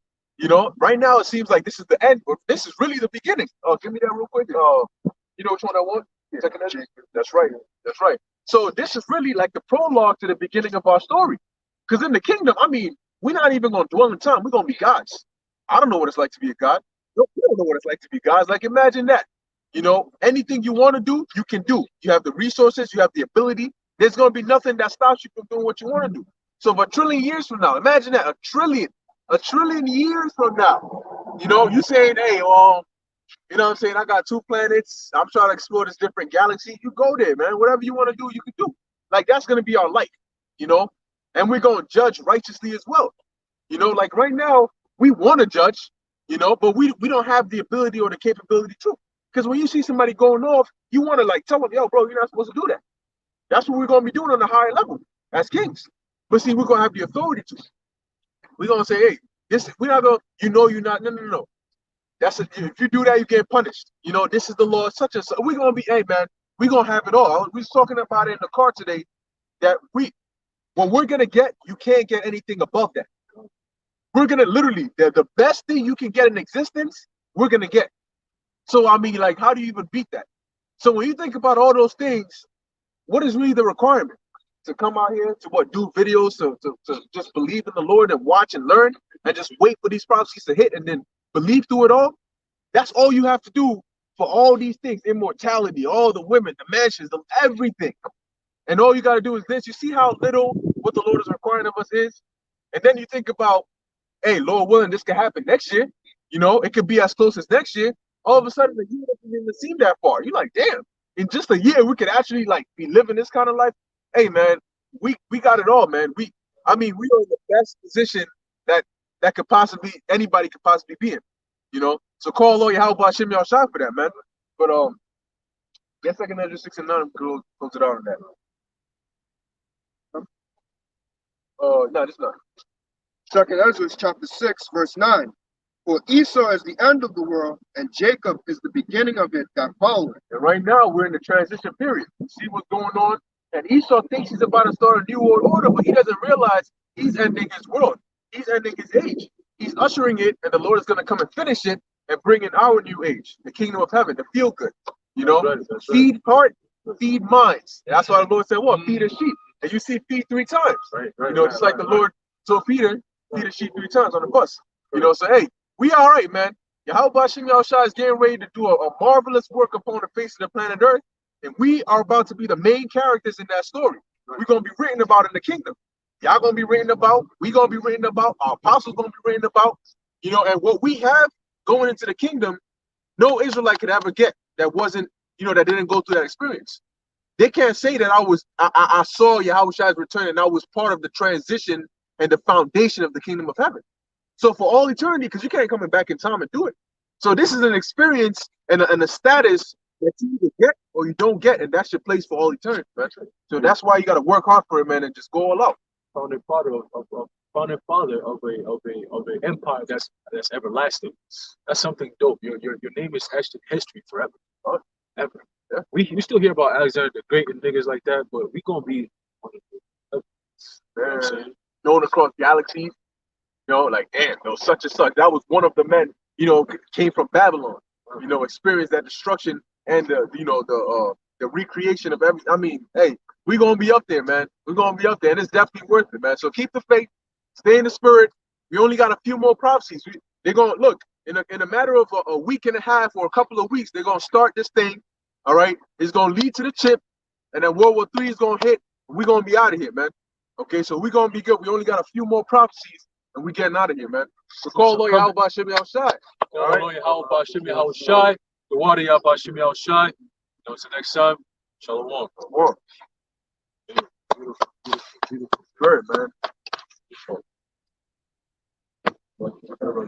Good, man. It is to end the broadcast.